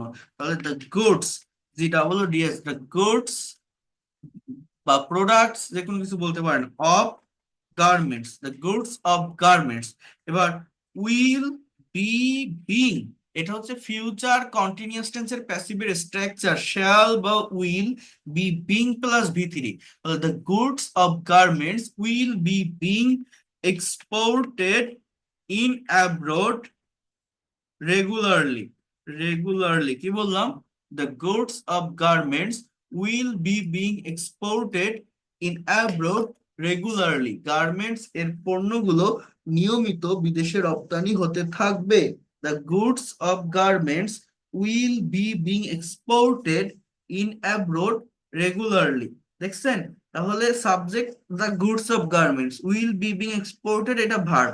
এবার দুটো ওয়ার্ড বাকি থাকে, একটা হচ্ছে নিয়মিত আর একটা হচ্ছে বিদেশ। তো আমি বলছি সাবজেক্ট আর ভার্ব বসানোর পর লাস্টের থেকে ফার্স্টের দিকে আসবেন, তো আগে বিদেশে বসান, তারপর নিয়মিত শব্দটা বসান। তো দেশের আগে যেহেতু প্রেপোজিশনে ব্যবহার হয়, আমাদের পেইড ক্লাসে প্রেপোজিশনের উপর ডিটেলস ব্যবহার দেওয়া আছে, এটা আসলে আপনারা শিখতে পারবেন, এটা নিয়ে টেনশনের কোনো কিছু নেই, আমি করাবো। এরপর দেখেন, বোঝার চেষ্টা করেন, একটা বড় বাক্য দেখাই। এই দেখেন, এই ধরনের বাক্য দেখলে আমাদের গায়ে জ্বর চলে আসে, ভাবে কিভাবে করব, কোনটার পর কোনটা বসাবো, এগুলো কিভাবে ট্রান্সলেট করতে হয়। কি লেখা আছে দেখেন তো, বোঝার চেষ্টা করেন। এখানে লেখা আছে যে বিশিষ্ট আইটি প্রফেশনাল তারিক মাহমুদকে 2019-20 সালের জন্য বাংলাদেশ কম্পিউটার সমিতির সভাপতি নির্বাচিত করা হয়েছে। তো এই বাক্যটা আমি কিভাবে ইংলিশে ট্রান্সলেট করব? এই ধরনের বাক্য দেখলে আমরা মনে করি এখানে সাবজেক্ট কোনটা, ভার্ব কোনটা, বা কোন ওয়ার্ডের পর কোন ওয়ার্ড আমরা ইউজ করব, এটার কারেক্ট ব্যবহারটা কিভাবে হবে, এইটা আমরা সঠিকভাবে বুঝতে পারি না বা নিতে পারি না। তো এটা নেওয়ার চেষ্টা করতে হবে। তাহলে এখানে ভার্ব কি? নির্বাচিত করা হয়েছে। এই ভার্ব দেখে আগে টেন্সটাকে একটু আইডেন্টিফাই করেন তো, বলেন তো এটা কোন টেন্স? নির্বাচিত করা হয়েছে, এটা কোন টেন্স? আপনারা বলেন তো, যে কোনো একজন, এটা কোন টেন্স? Present perfect. একটা কাজ হয়েছে, গিয়েছে, থেকেছে, দিয়েছে, নিয়েছে, এগুলো প্রেজেন্ট পারফেক্টের একটা সেন্স দেয়, তাই না? তো এটা প্রেজেন্ট পারফেক্ট। এবার কি নির্বাচিত করা হয়েছে? বাংলাদেশ কম্পিউটার সমিতির সভাপতি, সভাপতি করা হয়েছে। এটা হচ্ছে আমার একটা ডাইরেক্ট বা বস্তুবাচক অবজেক্ট। এখন যদি বলি কাকে, এই তারিক মাহমুদকে, এটা ইনডাইরেক্ট বা ব্যক্তিবাচক অবজেক্ট। অর্থাৎ একটা বাক্যে দুটো অবজেক্টও থাকতে পারে, বাট ব্যক্তিকে প্রাধান্য দিতে হয়। তো আগে এইটা বসান, যে বিশিষ্ট আইটি প্রফেশনাল তারিক মাহমুদ, এটা হচ্ছে আমার সাবজেক্ট। হ্যাঁ, দেখেন, বিশিষ্ট ইংরেজি ফেমাস, প্রমিনেন্ট, এমিনেন্ট, রিনাউন্ড, বিভিন্ন ওয়ার্ড ইউজ করা যায়। renowned IT professional Tariq Mahmud. কি লিখলাম? বোঝার চেষ্টা করেন। renowned IT professional Tariq Mahmud, then has been, present পারফেক্টের প্যাসিভের স্ট্রাকচার কি? হ্যাভ বা has been plus V three. সাবজেক্টটা যেহেতু third person singular, so has been. Then নির্বাচিত, এটা ভোটের মাধ্যমে হলে ইলেকশন, সিলেকশনের মাধ্যমে হলে সিলেক্ট, বা ভোটের মাধ্যমে হলে ইলেক্ট। সো আপনি বলেন renowned IT professional Tariq Mahmud has been, আমি এটা লিখি, ইলেক্টেড। ইলেক্টেড, এই হ্যাভ বা has been plus V three, নির্বাচিত করা হয়েছে। সাবজেক্ট আর ভার্ব শেষ। এবার আমি কি করব? লাস্টের থেকে ফার্স্টের দিকে আসবো। তাহলে কি আছে? সভাপতি। তাহলে দ্য প্রেসিডেন্ট, PRESIDENT। এবার কিসের প্রেসিডেন্ট? বাংলাদেশ কম্পিউটার সমিতির প্রেসিডেন্ট। এই তিনটা ওয়ার্ড একসঙ্গে নেন। এই বাংলায় ফ্রেজটাকে ধরা শেখেন, ওয়ার্ডের কানেকশনটা বোঝেন। সমিতির, এই যে র আছে না একটা র, এর জন্য প্রেপোজিশন ব্যবহার করতে হয় অফ। অফ মানে এর, র বা এর, হ্যাঁ, অর্থাৎ অফ। এবার বাংলাদেশ কম্পিউটার সোসাইটি, সাবজেক্ট আর ভার্ব বসানোর পর লাস্টের থেকে ফার্স্টের দিকে আসতে হয়। কি লিখলাম? Renowned IT professional Tariq Mahmud, that is the part of subject. Then has been elected, that is the part of verb. Then the president of Bangladesh Computer Society for 2019 to 20। তাহলে দেখছেন কত বড় একটা বাক্য। এই স্ট্র্যাটেজি বা এই মেথডটা ফলো করে আমরা ট্রান্সলেট করে ফেললাম ইংলিশে। কি লিখলাম? renowned IT professional Tariq Mahmood has been elected the president of Bangladesh Computer Society for 2019-20। এটা হচ্ছে কারেক্ট। আবার এই বাক্যটাকে কিন্তু ওই ডাইরেক্ট অবজেক্ট ধরেও করা যায়, কেমন জানেন? এই দেখেন, আমি একটু লিখে দেখাই। the president of Bangladesh Computer Society, the president of Bangladesh Computer Society has been elected. The president of Bangladesh Computer Society has been elected. আচ্ছা, এই 2019-20 এইখানে দিয়ে দিই ফর 2019-20, তাহলে ঝামেলা চলে গেল। এগুলো মূলত অ্যাডভার্ব, অ্যাডভার্ব অফ টাইম, এগুলো যে কোনো জায়গায় বসানো যায়, সেন্টেন্সের মিনিং এর কোনো চেঞ্জ করে না। এইবার ওই ব্যক্তির কাছে, ব্যক্তির প্রতি বা পর্যন্ত বোঝাতে একটা প্রেপোজিশনের ব্যবহার করতে হয়, সেটা হচ্ছে টু। বাই না, কিন্তু টু। কাকে? তারিক মাহমুদকে। এই জন্যই টুটা আমি বসালাম। Two renowned IT professional Tariq Mahmud. মানে আমি কি বললাম, এই বাক্যটাকে দুই ভাবে করা যায়, এটাও করা যায় আবার এটাও করা যায়। বাট প্রথম যেটা আমি লিখছি এটা বেশি অ্যাপ্রোপ্রিয়েট, কারণ যদি আমার দুটো অবজেক্ট থাকে, ব্যক্তিবাচক অবজেক্টকে প্রাধান্য দেওয়া উচিত। অর্থাৎ আমরা এইভাবে বলতে পারি, renowned IT professional Tariq Mahmud has been elected the president of Bangladesh Computer Society for 2019-20. The president of Bangladesh Computer Society for 2019-20 has been elected to renowned IT professional Tariq Mahamood. So in this way, you can translate these sentences. ইংলিশে আপনি যদি professional হতে চান, expert হতে চান, যদি মনে করেন আপনি এই ল্যাঙ্গুয়েজটাকে নিজের নেক্সট জেনারেশনকে শেখাতে চান, ল্যাঙ্গুয়েজটাকে নিজের অ্যাসেট বা সম্পদ হিসেবে নিতে চান, অবশ্যই অবশ্যই এই ধরনের প্র্যাকটিক্যাল বিষয়গুলোকে আপনার ফেস করতে হবে, সলভ করতে হবে। এই জায়গাটা থেকে যদি আপনি বেটার কিছু নিতে পারেন, কঠিন কোনো জিনিস শিখতে পারলে নিজের ভিতরে একটা প্লেজার বা আনন্দ কাজ করে। তো এটা শিখতে পারলে এই ল্যাঙ্গুয়েজটা আপনার হাতের মুঠায় চলে আসবে। খুব সহজে ল্যাঙ্গুয়েজটাকে আপনি এক্সপ্রেস করতে পারবেন, সেটা রিটেন ইংলিশ বা স্পিকিং যেটার মাধ্যমেই হোক না কেন। ছোট ছোট রুলস বা স্ট্রাকচার দিয়ে কখনো ভাষা শেখা যায় না। আমি আজকে ক্লাস নিচ্ছি, কালকে থেকে আমাদের পেইড কোর্সের ক্লাস শুরু হবে, সবাই তো থাকবেন না। বাট যদি ভবিষ্যতে কেউ কোনোদিন কোনো টিচারের কাছে পেইড কোর্স করেন, টাকা দিয়ে ক্লাস করেন, এমন কারো কাছে পড়বেন যারা নিউজ পেপারের এডিটোরিয়াল ট্রান্সলেট করে, প্যাসেজ অ্যানালাইসিস করে, প্যাসেজ নিয়ে কাজ করে। এটা কিন্তু আমি করে থাকি।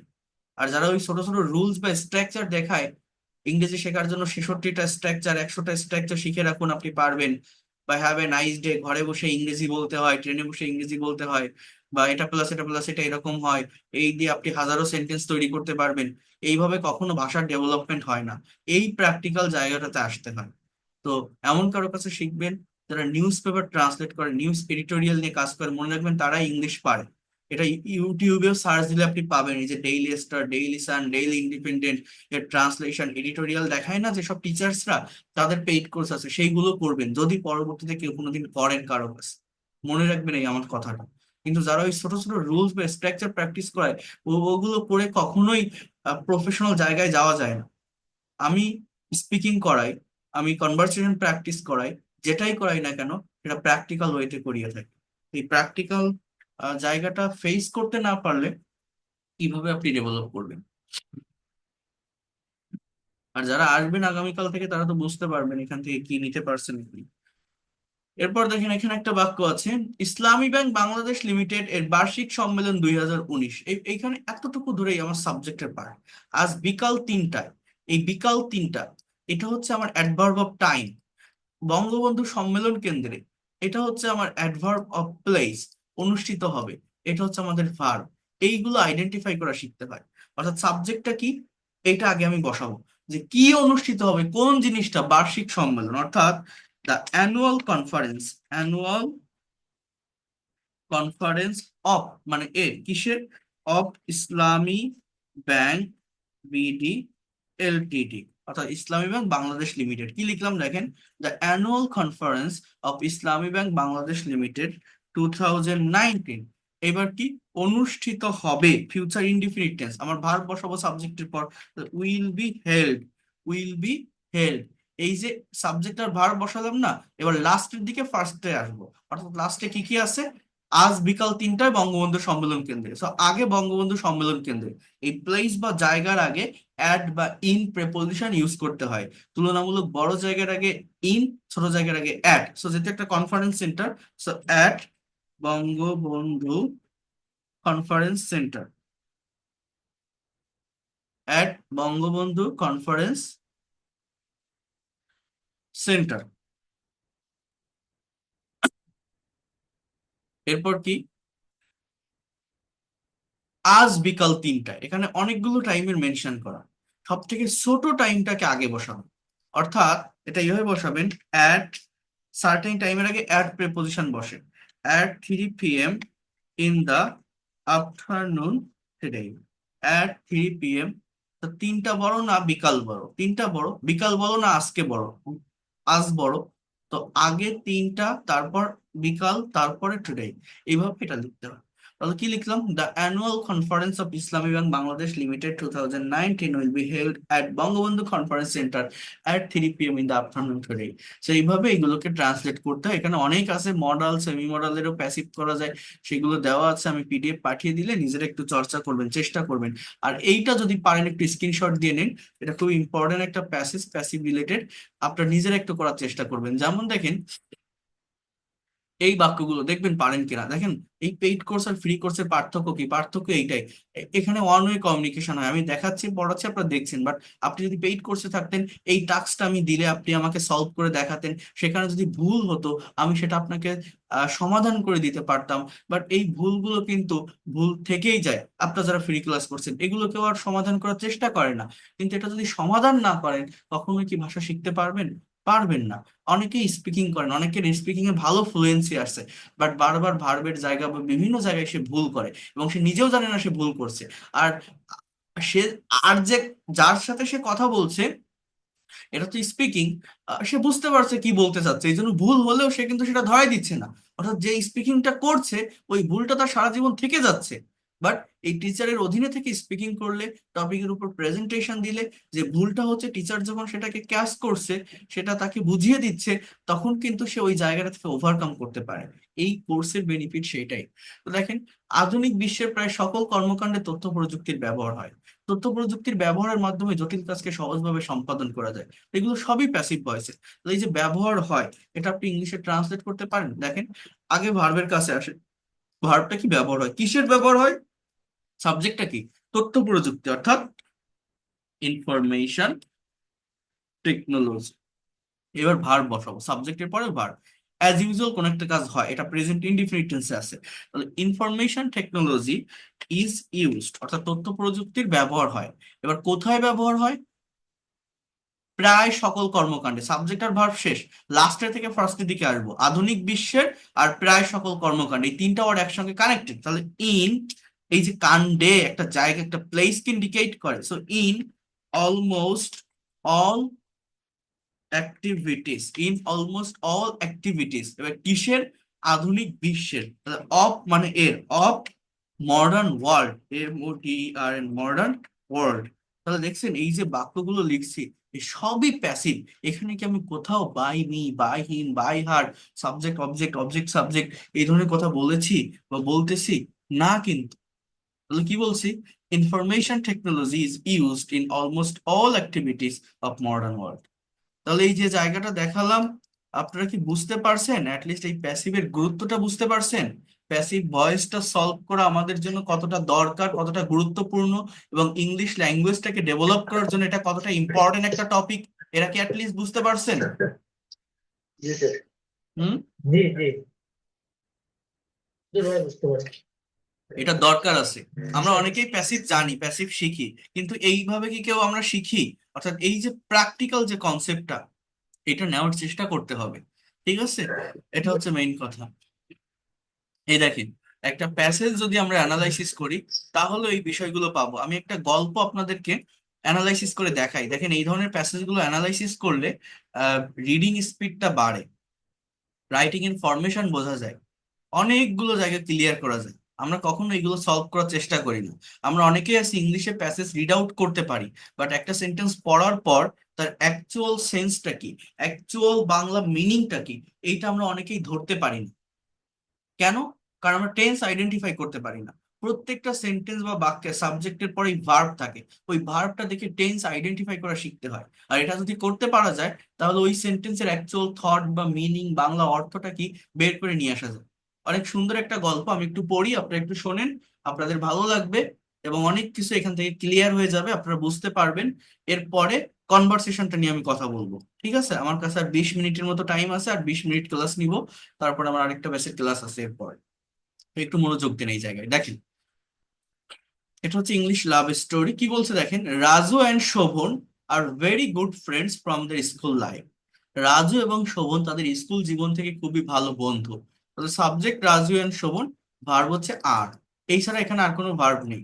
আমরা অনেকেই মনে করি অ্যাম ইজ আর থাকলে সেটা মনে হয় প্রেজেন্ট কন্টিনিউয়াস, বাট না, এই আরটা কিন্তু বি ভার্বের একটা সেন্টেন্স। এই ছাড়া আর কোনো ভার্ব নেই। অর্থাৎ প্রেজেন্ট বি ভার্বের প্রেজেন্ট ফর্ম হিসাবে এটা বসছে।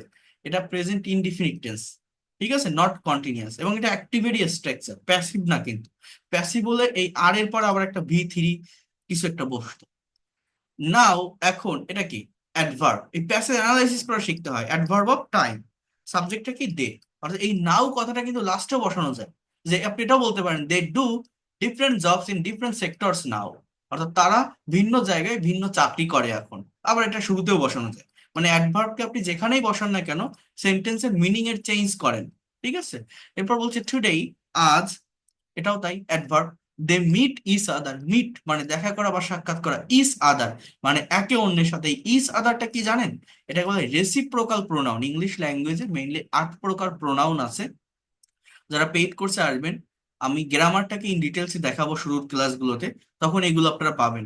এই যে demonstrative pronoun, indefinite pronoun, interrogative pronoun, reflexive pronoun, এইভাবেই রেসিপ্রোকাল প্রোনাউন নামের একটা প্রোনাউন আছে, যেখানে দুইটা ওয়ার্ড থাকে, ফ্রেজাল ওয়ার্ড, একটা হচ্ছে ইচ আদার আর একটা অন অ্যানাদার।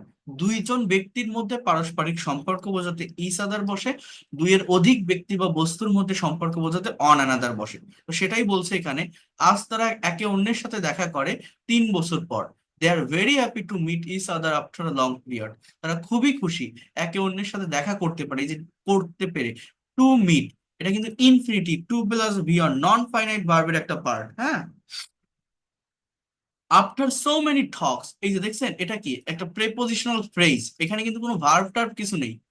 এটা একটা জাস্ট একটা ফ্রেজ। বাংলা কি, অনেক কথা বলার পর, এইটা সাবজেক্ট, এইখান থেকে বাক্যটা শুরু। রাজু সে মানে বলা, এর পাস্ট ফর্ম সেইড, অর্থাৎ Raju said with a smile on his face. Shovon and Raju দুইজন বন্ধু, তারা ভিন্ন জায়গায় থাকে, ভিন্ন চাকরি করে। তো অনেক বছর পর দেখা হলো। এরপর বলছে অনেক কথা বলার পর রাজু বলল একটা হাসি নিয়ে মুখে, হাউ ইজ রূপা, রূপা কেমন আছে। শোভন সেইড উইথ আ সাই, এই সাই মানে কি জানেন? একটা নিঃশ্বাস, শ্বাস প্রশ্বাস নেওয়া। এটা অর্থ এরকম, শোভন একটা দীর্ঘ শ্বাস নিয়ে বলল, I don't know how she is নাও, আমি জানি না সে এখন কেমন আছে। I wish she may stay better than I, আমি চাই সে আমার চেয়ে ভালো থাক। বলছে হোয়াট আর ইউ সেইং, তুমি কি বলছো। এটা কোন টেন্স? প্রেজেন্ট কন্টিনিউয়াস টেন্সের অ্যাক্টিভের structure, am is are plus ভার্বের সঙ্গে আইএনজি। তাহলে বাংলাটা কি, তুমি কি বলছো। ইউ ডিডেন্ট ম্যারি হার, আচ্ছা এইটা একটু উল্টে যাবে। এটা যেহেতু কোশ্চেন, এটা পাস্ট ইনডিফিনিট টেন্সের একটা নেগেটিভ ইন্ট্রোগেটিভ কোশ্চেন। বাক্যটা এরকম হবে যে ডিডেন্ট ইউ ম্যারি হার মানে হচ্ছে তুমি তাকে বিয়ে করনি। শোভনের গার্লফ্রেন্ড রূপা, আগে তাদের রিলেশনশিপ ছিল, রাজু সেটা জানতো। তাই অনেক বছর পর দেখা হওয়ার পর রাজু শোভনের কাছে রূপার সম্পর্কে জানতে চাচ্ছে। তো শোভন বলছে যে আমি জানি না কেমন আছে। তারপর রাজু কি বলছে, তুমি কি বলছো, তুমি তাকে বিয়ে করোনি, didn't you marry her. Didn't you marry her, এটা কি, এটা পাস্ট ইনডিফিনিট টেন্সের নেগেটিভ ইন্ট্রোগেটিভ সেন্টেন্স, বুঝবেন ভালোভাবে। এইভাবে কেউ দেখাবে না, একটু দেখেন। I always like to marry her but finally she didn't marry me, আমি সর্বদা তাকে বিয়ে করতে চেয়েছিলাম। এই লাইক মানে আমরা জানি পছন্দ করা, কিন্তু লাইকের মানে চাওয়াও হয়। চাওয়া ইংরেজি কি, ওয়ান্ট না? এই ওয়ান্টের পরিবর্তে হোপ মানে চাওয়া, উইশ মানে চাওয়া, ডিজায়ার মানে চাওয়া, উড লাইক টু মানে চাওয়া। এই লাইকের মানেও চাওয়া, লাইক মানে শুধু পছন্দ করা না, ঠিক আছে, চাওয়া অর্থ ব্যবহার করা যায়। বলছে আমি সর্বদা তাকে বিয়ে করতে চেয়েছিলাম, কিন্তু অবশেষে সে আমাকে বিয়ে করেনি। Finally she didn't marry me, past indefinite টেন্সের নেগেটিভ। এখন আমি যদি বলতাম যে সে আমাকে বিয়ে করেছিল, তাহলে ইংলিশটা কি হতো বলেন তো, কেউ বলতে পারেন? যদি বলতাম যে ফাইনালি সে, মানে সে আমাকে বিয়ে করেছিল, এটা যদি অ্যাফার্মেটিভ করতাম তাহলে কি হতো? Anyone can say that? সে আমাকে বিয়ে করেছিল, তাহলে কি হতো? He got married. না, সে ম্যারিড, ওই ম্যারি ভার্বটাকেই আপনি পাস্ট ফর্মে নিতে পারেন, ওটা একটা ভার্ব। আবার গট আনার প্রয়োজন কি? কি বলতে পারতেন? সে ম্যারিড মি, সে আমাকে বিয়ে করেছিল। হি ডিডেন্ট ম্যারি মি, সে আমাকে বিয়ে করেনি। সিম্পলি নেন, ভাষাটাকে যতটা সিম্পল ভাবে নেওয়ার চেষ্টা করবেন তত দ্রুত ডেভেলপ করতে পারবেন। আমরা এটাকে কমপ্লেক্স করে ফেলি। বলছে আই ক্যান নট বিলিভ, আমি বিশ্বাস করতে পারছি না। এটা মডেলের একটা সেন্টেন্স, তাই না? She said me several times, সে আমাকে অনেকবার বলেছিল। She loves you more than anyone in the world, সে পৃথিবীর যে কারো চেয়ে তোমাকে বেশি ভালোবাসে। সাবজেক্ট কি? শি। লাভের সাথে একটা এস আছে, কেন? এটা প্রেজেন্ট ইনডিফিনিট টেন্সের একটা সেন্টেন্স। প্রেজেন্ট ইনডিফিনিট টেন্সের subject third person singular number হলে ভার্বের সাথে এস বাই এস বসে। এই প্যাসেজ অ্যানালাইসিস তোরা শিখতে হয়, তাহলে অনেকগুলো বিষয় ক্লিয়ার হয়ে যায়। বলছে সে পৃথিবীর যে কারো চেয়ে তোমাকে বেশি ভালোবাসে। শি অলসো সেইড মি, সে আমাকে আরো বলেছিল দিস টক্স থাউজেন্ড টাইমস, এই কথাগুলো হাজার বার। ইট সিমস টু মি, এটা আমার কাছে মনে হয়। She said this talks without knowing what love is or she lied, সে কথাগুলো বলেছিল না জেনে ভালোবাসা কি, অথবা সে মিথ্যা বলেছিল। Her innocent looking face is still floating in front of my eyes, তার যে নিরীহ চেহারাটা এখনো আমার চোখের সামনে ভাসছে। Is still floating, is are floating এই দুইটা আমার মূলত ভার্ব, স্টিল শব্দটা একটা adverb. It is hard to believe, এটা বিশ্বাস করা কঠিন। An innocent looking girl like her may lie, তার মতো একটা নিরীহ মেয়ে মিথ্যা বলতে পারে। শি সেইড, সে শোভন সেইড, শোভন বলল আই বিলিভড হার। দেখছেন পাস্ট ইনডিফিনিটিভ অ্যাফার্মেটিভ। অ্যাফার্মেটিভ মানে কি? মেইন ভার্বের পাস্ট ফর্ম বসে। শোভন বলল আমি তাকে বিশ্বাস করেছিলাম। I dreamed with her a lot, এটাও একটা ভার্ব। আমি তাকে নিয়ে অনেক স্বপ্ন দেখেছিলাম। But my dreams didn't come true, কিন্তু আমার স্বপ্ন সত্য হয়নি। আচ্ছা বলেন তো, আমি যদি বলতাম আমার স্বপ্ন সত্য হয়েছিল, তাহলে ইংলিশ কি হতো? My dreams didn't come true. এখন আমি যদি বলতাম যে আমার স্বপ্ন সত্য হয়েছিল, তাহলে ইংলিশটা কি হতো? My interest. Came true, right, thank you. অর্থাৎ আমাদের ভার্বের পাস্ট ফর্ম ইউজ করতে হতো, কিন্তু আমরা অনেকে এই জিনিসটা বুঝি না। আমরা অনেকে পাস্ট টেন্সের অ্যাফার্মেটিভ সেন্টেন্সে ডিড, ওয়াজ, ওয়্যার এগুলো দিয়ে ফেলি। বাট প্রিন্সিপাল ভার্ব যেটা, ফাইনাইট ভার্ব যেটা, মেইন ভার্ব যেটা, সেইটার পাস্ট ফর্ম ইউজ করতে হয়। রাজু সেইড, রাজু বলল why did she do like that, কেন সে এমনটা করলো? I don't know why. Raju said why she is now, সে এখন কোথায়? শোভন সেইড, শোভন বলল she married the only son of the richest man of our village, সে আমাদের গ্রামের একমাত্র ধনী লোকের ছেলেকে বিয়ে করেছে। his name is Rabi, you know him, তার নাম রবি, তুমি তাকে চেনো। বলছে why didn't you try to stop her, কেন তুমি তাকে থামানোর চেষ্টা করলে না? why didn't you try to stop her, কেন তুমি তাকে থামানোর চেষ্টা করলে না? বলছে our relationship was going well, আমাদের সম্পর্কটা ভালো যাচ্ছিল। our relationship was going well, past continuous tense কিন্তু, ওয়াজ প্লাস ভার্বের সঙ্গে ING. Why didn't you try to stop her মানে কি?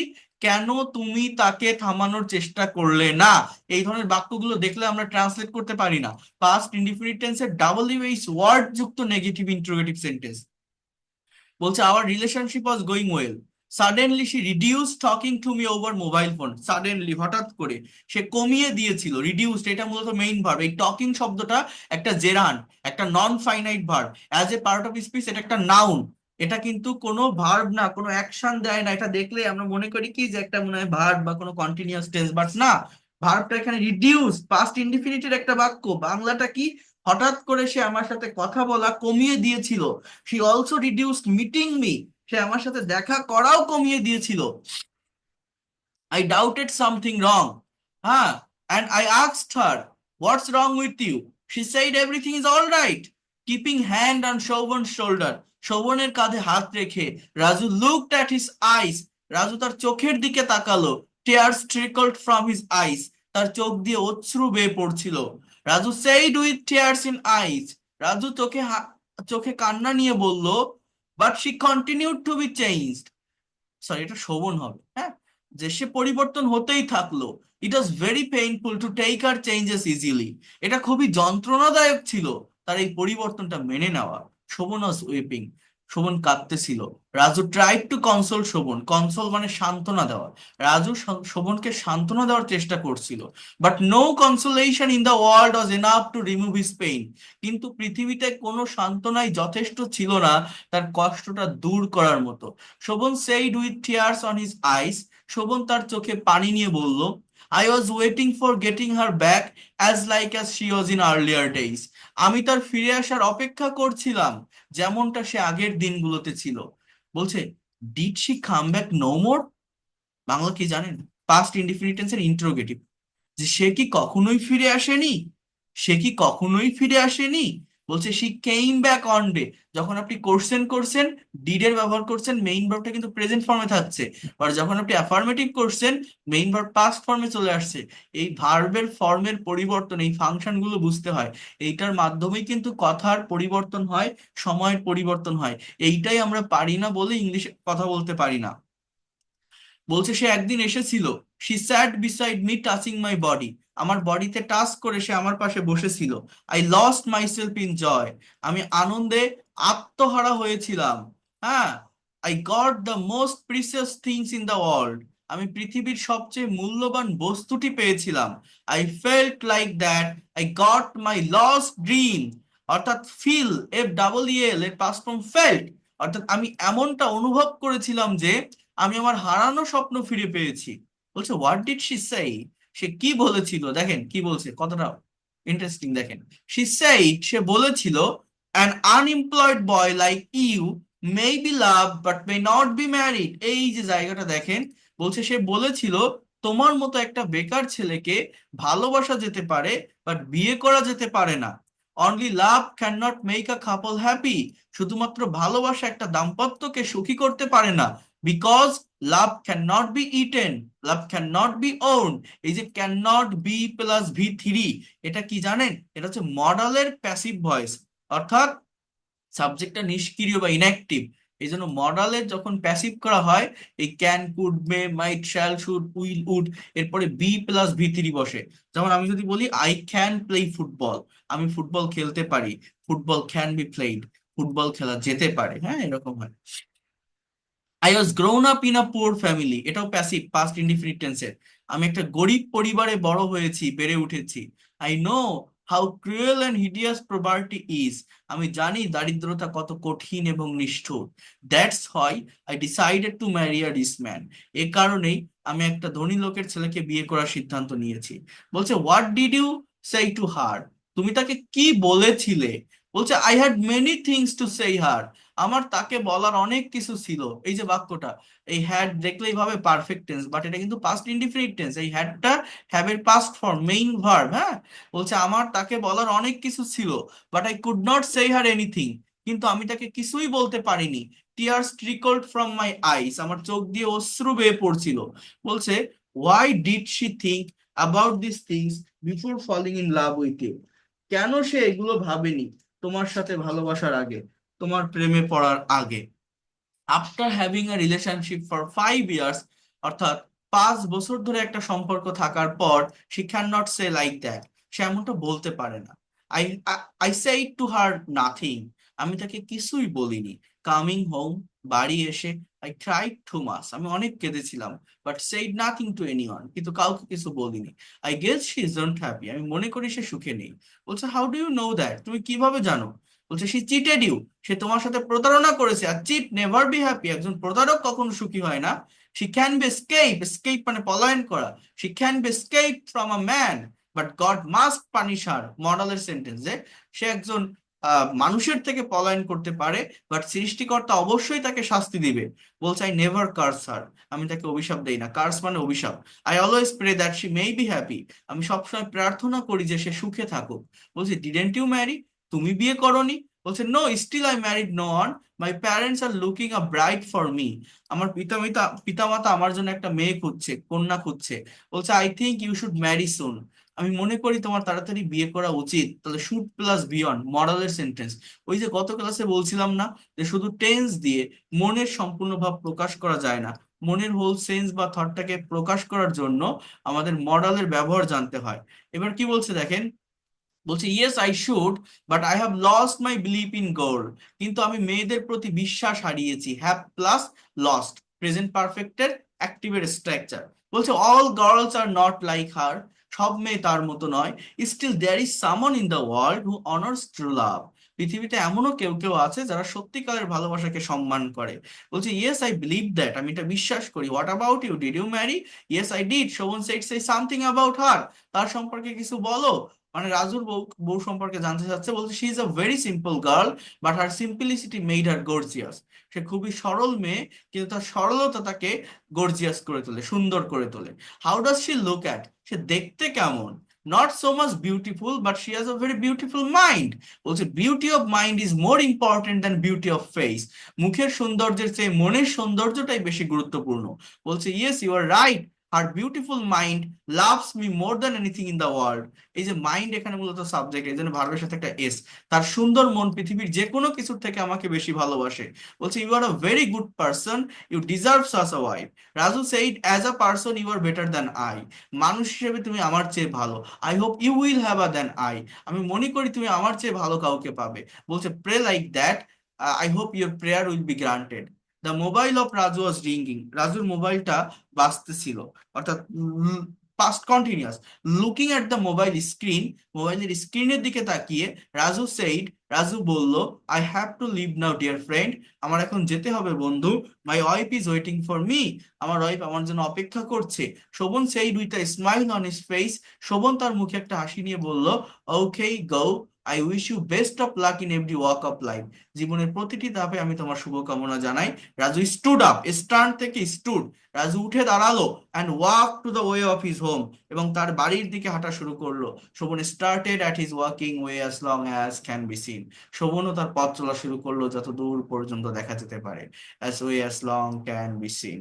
সো এই যে সেন্টেন্স গুলো, এগুলো বোঝার চেষ্টা করতে হয়, টেন্স আইডেন্টিফাই করার চেষ্টা করতে হয়, ভার্বের ফর্ম থেকে অ্যাকচুয়াল মিনিং বের করার চেষ্টা করতে হয়। এরকম কয়েকটা প্যাসেজ, এগুলো আমি শুরুতে দেই না, আমার যারা পেইড কোর্সের স্টুডেন্ট 1 মাস পরে এই সমস্ত বিষয়গুলোকে আমি প্র্যাকটিস করাই, যাতে করে তারা প্র্যাকটিক্যালি ভাষাটাকে ডেভেলপ করতে পারে। ইংরেজি শিখবেন, আনন্দের সাথে শিখবেন, প্লেজারের সাথে শিখবেন, প্র্যাকটিক্যালি শিখবেন। ফার্স্টের দিকে আমার এই কোর্সটা যারা একদমই দুর্বল আছেন, একদম বেসিক বা জিরো লেভেলে, তারাও কিন্তু করতে পারবেন। আমি একদম বেসিক থেকেই শুরু করব। যারা যারা এখনো পর্যন্ত করতে চান, আগামীকাল সন্ধ্যার ভিতরে ভর্তি হবেন, তাহলে একদম শুরু থেকে, একদম বেসিক থেকে ক্লাসগুলো পাবেন, এবং ধারাবাহিকভাবে আপনারা এই জায়গাগুলোতে আসতে পারবেন। এগুলো আমি প্র্যাকটিস, এই যে আজকে দেখাচ্ছি না আপনাদের, এটা কিন্তু পেইড কোর্সে প্রায় 20টা বা 25টা ক্লাস হয়ে যাওয়ার পরে এগুলো করাই। Basic grammar, spoken rules, tense, modal, semi modal, এগুলো বোঝানোর পরে সব করাই। তা না হলে তো আপনি এগুলো বুঝবেন না ওই ফাংশন গুলো না দেখে আসলে। এটা হচ্ছে আমার মেইন কথা, এগুলো করতে হবে, এগুলো শিখতে হবে যদি আপনি সত্যিকার অর্থে ভাষাটা শিখতে চান। তো আমাদের পেইড কোর্সের ক্লাস আমি একটা কনভারসেশন দেখাচ্ছি। তো যেটা আমি বলছিলাম, আমাদের ক্লাস কিন্তু আগামীকাল থেকেই 8:30টায় শুরু হবে। যারা করতে চান প্রথম থেকে ধারাবাহিকভাবে করতে পারবেন। শনি সোম বুধ শুক্র, সপ্তাহে 4 দিন ক্লাস টাইম থাকবে, 3 মাসের কোর্স। এবং আমি এটাও বলছি, 3 মাসের ভিতর কাভার করতে না পারলে তারপরেও যদি আপনার টাইম লাগে, আপনি টাইম পাবেন। তার বেশি টাকা, মানে অতিরিক্ত কোনো টাকা আপনাকে দিতে হবে না। টোটাল কোর্স ফি 2,000 টাকা, এর ভিতরেই আপনি কমপ্লিট করতে পারবেন। যারা একবারে পারবেন না, এই সুযোগটাও আমি রাখি, 1,000 টাকা অ্যাডভান্স করেও ক্লাস শুরু করতে পারবেন, বাকি 1,000 টাকা পরবর্তী মাসে দিলেও হবে। এবং এই কোর্সটা যে কোনো বয়সের যে কেউ করতে পারবেন, আপনি student, house wife, teacher, officer, job holder বা ফ্রিল্যান্সার, যে কেউ করতে পারবেন। রমজান মাসে আমরা তারাবির নামাজের পরে বা ইফতারের আগে এই টাইমটাতে ক্লাসগুলো নিব, অর্থাৎ তখনও আমাদের ক্লাসে বাধাবিঘ্ন হবে না। আমরা ধারাবাহিকভাবে ক্লাস করব, কারণ ইংলিশ একটা ল্যাঙ্গুয়েজ, একটা ভাষা, এটা প্র্যাকটিস করতে হবে, এটা গ্যাপ দিলে হবে না। তো আমরা এই টাইমে রাত 8:30টায় ক্লাসে শুরু করব, এবং এর পরবর্তীতে আমরা রাত 10টা 15-য়, অর্থাৎ তারাবির নামাজ মনে করেন 8টা বা 8:30টায় শুরু হলে 10টা 30-এর দিকে শেষ হবে। তো আমরা ওই টাইমে 10টা 15-তে বা 10টা 30-এ ক্লাস শুরু করে 11টা 30 পর্যন্ত আমরা ফ্রেশ মাইন্ড নিয়ে এটা করব। অর্থাৎ প্র্যাকটিসটা করতে হবে। আপনারা যদি টাইম দিতে পারেন, একটু পরিশ্রম করার মানসিকতা থাকে, ধৈর্য থাকে, আমি আপনাকে অবশ্যই টাইম দিব, এবং একটা গোছানো পদ্ধতিতে এগোতে পারবেন। ফ্রিতে ক্লাস নিলে কেউ গুরুত্ব দেয় না, ভাবে ওই ওই লোকটা ক্লাস নিচ্ছে, ও তো প্রতিদিন দেয়, দেখি একটু করে আসি, আবার একটু যাই। হ্যাঁ, আবার দেখি কি ক্লাস নিচ্ছে, আবার একটু ভাত খেয়ে আসি। বাট পেইড কোর্স করলে কি হয়, একটা দায়িত্ব বা রেসপন্সিবিলিটি চলে আসে। আমি টাকা দিছি, আমার শিখতে হবে, আমার একটা রেসপন্সিবিলিটি থাকে যে ওকে আমার শেখাতে হবে। বাট আপনি ফ্রি ক্লাস করছেন, আমি যদি বলি আজকে নিব না, আপনার কিছু করার আছে? আমি কি আপনার কাছে দায়বদ্ধ? না। বাট পেইড কোর্স করলে একটা ফর্মাল প্রসেসিং এর মাধ্যমে অনেক সুন্দরভাবে ওয়েল একটা এনভায়রনমেন্টে ল্যাঙ্গুয়েজটা ডেভেলপ করা যায়। বর্তমানে আমার 65-65তম যে ব্যাচ গুলো চলতেছে, যে ক্লাসগুলো চলতেছে, এটা এটা আহ ধারাবাহিকভাবে চলে আসতেছে। তো এখানে যারা আছেন, যদি মনে করেন এই লোকটা পড়াতে পারে, বোঝাতে পারে, টেকনিক ভালো, হয়তো শিখতে পারবো, আপনি আসতে পারেন, এতটুকু বলতে পারে, আপনি ব্যর্থ হবেন না। একদম গোছানো পদ্ধতিতে আমার অধীনে থেকে বেসিক গ্রামার থেকে শুরু করে spoken English, free hand writing, conversation, presentation, translation, প্রত্যেকটা বিষয় আপনি কভার করতে পারবেন, ধারাবাহিকভাবে কভার করতে পারবেন। এবং যারা আইএলটিএস এর প্রিপারেশন নিচ্ছেন তাদের জন্য এটা অনেক বেশি ইফেক্টিভ হবে। স্ব স্ব সেক্টরে আপনি কাজে লাগাতে পারবেন। এবং প্র্যাকটিক্যালি আমি শিখাবো ইনশাল্লাহ। এবং স্ক্রিন শেয়ার করে ক্লাসগুলো নিব, ক্লাস শেষে রেকর্ড পাবেন, পিডিএফ ফাইল পাবেন। কেউ কোনো ক্লাস মিস করলে পরবর্তীতে আবার দেখতে পারবেন। আবারও বলছি, যারা একদমই দুর্বল আছেন তারাও শিখতে পারবেন, একদম বেসিক থেকেই শুরু করব, ধারাবাহিকভাবে এগোতে পারবেন। এবং টোটাল 70টা ক্লাস, এখানে হিউজ ক্লাস আপনি পাবেন, এর বেশি লাগলে সেটাও আপনি পাবেন। প্রথম 10টা ক্লাস থাকবে বেসিক গ্রামারের উপর, যাতে করে আপনার ভিত্তিটা মজবুত হয়। এরপর 30টা ক্লাস থাকবে স্পোকেন ইংলিশের উপর, অর্থাৎ সিকোয়েন্স বা অর্ডার মেনটেন করে ধারাবাহিকভাবে করতে পারবেন। 40 থেকে 50 নম্বর ক্লাসগুলো হবে রাইটিং এর উপর। দেন আপনার ওরাল ডেভেলপমেন্টের জন্য, মুখের ফ্লুয়েন্সি আনার জন্য, জড়তা কাটানোর জন্য কনভারসেশন, ট্রান্সলেশন এবং প্রেজেন্টেশনের উপর ক্লাস হবে। সেগুলো করলে I hope within 3 month you'll be expert and fluent in English ইনশাল্লাহ। 2,000 টাকা কোর্স ফি, যারা পারবেন না 1,000 টাকা অ্যাডভান্স করে শুরু করতে পারবেন। এই নাম্বারে সেন্ড মানি করে জানাবেন। এই নাম্বারে, এখানে দুইটা নাম্বার আছে আমার, দুইটাতেই হোয়াটসঅ্যাপ আছে। টাকা পাঠিয়ে হোয়াটসঅ্যাপে নক দিলে বা একটা স্ক্রিনশট দিলে আমি পেইড কোর্সে প্রাইভেট গ্রুপে অ্যাড করে নিব। আগামীকাল রাত 8:30 থেকে ফ্রি ক্লাস বন্ধ হয়ে যাবে, এই পেইড ক্লাসগুলো শুরু হবে। যারা করতে চান শুরু থেকে ধারাবাহিকভাবে করবেন। আশা করি আপনি কম সময়ের ভিতরে ইংলিশে প্রফেশনাল হতে পারবেন, এক্সপার্ট হতে পারবেন, ব্যর্থ হবেন না। আমার লেখা এই বইগুলো আমি আপনাদেরকে প্রোভাইড করবো, মানে ডকুমেন্ট বা পিডিএফ ফাইল। এছাড়া অফলাইনেও যদি আপনি বই বই নিতে চান, এখানে আমার অফলাইনেও আমার বই আছে। এটা 400 পেজের একটা বই, এটা আপনারা অর্ডার করে নিতে পারবেন বাংলাদেশের যে কোনো প্রান্ত থেকে। এর জন্য আপনার টাকা পে করতে হবে। এটার প্রাইস হচ্ছে 400 টাকা, এটা আমার নিজের হাতে লেখা। এছাড়া এমনি প্রত্যেকটা ক্লাসের আলাদা পিডিএফ ফাইল, ডকুমেন্ট আপনি ফ্রিতেই পাবেন, কোনো টাকা পয়সা পে করতে হবে না। বাট এই বইটা আপনি চাইলে অনলাইনে নিতে পারেন, না চাইলে নিবেন না, এটা আপনার ব্যাপার। বাট কোর্স করার জন্য, ক্লাস করার জন্য যা লাগবে সেটা আমি এখান থেকে প্রোভাইড করব। তো এই হচ্ছে মেইন বিষয়। ইভেন প্রত্যেকটা স্টুডেন্টের আমি কিন্তু 1-to-1 সেশনও নিয়ে থাকি, কোর্স শেষে সার্টিফিকেট দেই। এবং যারা ভর্তি হবেন আমি আপনাদের একটা আইডি কার্ড দিব, আপনার একটা আইডেন্টিটি থাকবে, আপনি আমার ব্যাচের স্টুডেন্ট। অর্থাৎ আপনি অনলাইনে ক্লাস করছেন, আপনার নাম্বারটা হারিয়ে যেতে পারে বা হোয়াটসঅ্যাপটা ব্যান হতে পারে, যদি ইনকেস কোনো সমস্যা হয় এটা আমাকে দেখালে আমি যে কোনো নতুন ব্যাচে অ্যাড করে নিতে পারবো। অর্থাৎ একটা ফর্মাল প্রসেসের মাধ্যমে আপনি এখানে আসতে পারবেন, ল্যাঙ্গুয়েজটা শিখতে পারবেন, ডেভেলপ করতে পারবেন। এতটুকু আমি বলতে পারি। ইভেন ওই যেটা বললাম, প্রত্যেকটা স্টুডেন্টের আমি কিন্তু 1-to-1 প্রেজেন্টেশনও নিয়ে থাকি, যে একটা স্টুডেন্ট কতটুকু ডেভেলপ করলো বা সে বুঝতে পারছে কিনা, বিষয়গুলোকে ভালোভাবে নিতে পারছে কিনা, এর উপর ভিত্তি করে এখানে কিন্তু আমি এই প্র্যাকটিস গুলো করিয়ে থাকি প্রত্যেকটা স্টুডেন্টের। সো স্পিকিং টেস্ট নিয়ে থাকি। সো এটাও আপনারা দিতে পারবেন। একদম ফর্মাল প্রসেসের মাধ্যমেই ভাষাটাকে ডেভেলপ করতে পারবেন, এতটুকু বলতে পারি। যারা আসবেন জানাবেন, রাতেও টাকা পাঠিয়ে আপনার ভর্তি কনফার্ম করতে পারেন, অথবা আগামীকাল সন্ধ্যার ভিতরে যদি ভর্তি হন, শুরু থেকে ধারাবাহিকভাবে আপনারা এটা কমপ্লিট করতে পারবেন। এতটুকু আমি আপনাদেরকে বলতে পারি। সো যারা করতে চান তারা জানাবেন। এই হচ্ছে মেইন বিষয়। আর কনভারসেশনে যে কথাটা বলছিলাম এটা আমি পাঠিয়ে দিব। সো এখানে একটা বাংলা কনভারসেশন আছে, এটাকে কিভাবে আমরা ইংলিশে ট্রান্সলেট করতে পারি কারেক্ট টেন্স মেনটেন করে, এই বিষয়গুলো আমি দেখাবো। আমি অন্য কোনো সেশনে হয়তো দেখাবো আপনাদের। আমার এখন আরেকটা ক্লাস নিতে হবে, 10টা 5 বেজে গেছে। তো এই হচ্ছে বিষয়। কারো কোনো কথা থাকলে, কোনো প্রশ্ন থাকলে আমার নাম্বারে হোয়াটসঅ্যাপে নক দিয়ে আমি আপনাদের সঙ্গে কথা বলবো। So that's all for today. আল্লাহ হাফেজ, ভালো থাকেন, good night and see you in the next class. সবার জন্য শুভ কামনা থাকলো। এগুলো একটু চর্চা করবেন, আমি রেকর্ড ক্লাস পিডিএফ ফাইলগুলো পাঠিয়ে দিব। আর যারা পেইড কোর্সে আসবেন দ্রুত জানাবেন, এই দুইটা নাম্বার নক করবেন, 019973569557, 0193868996।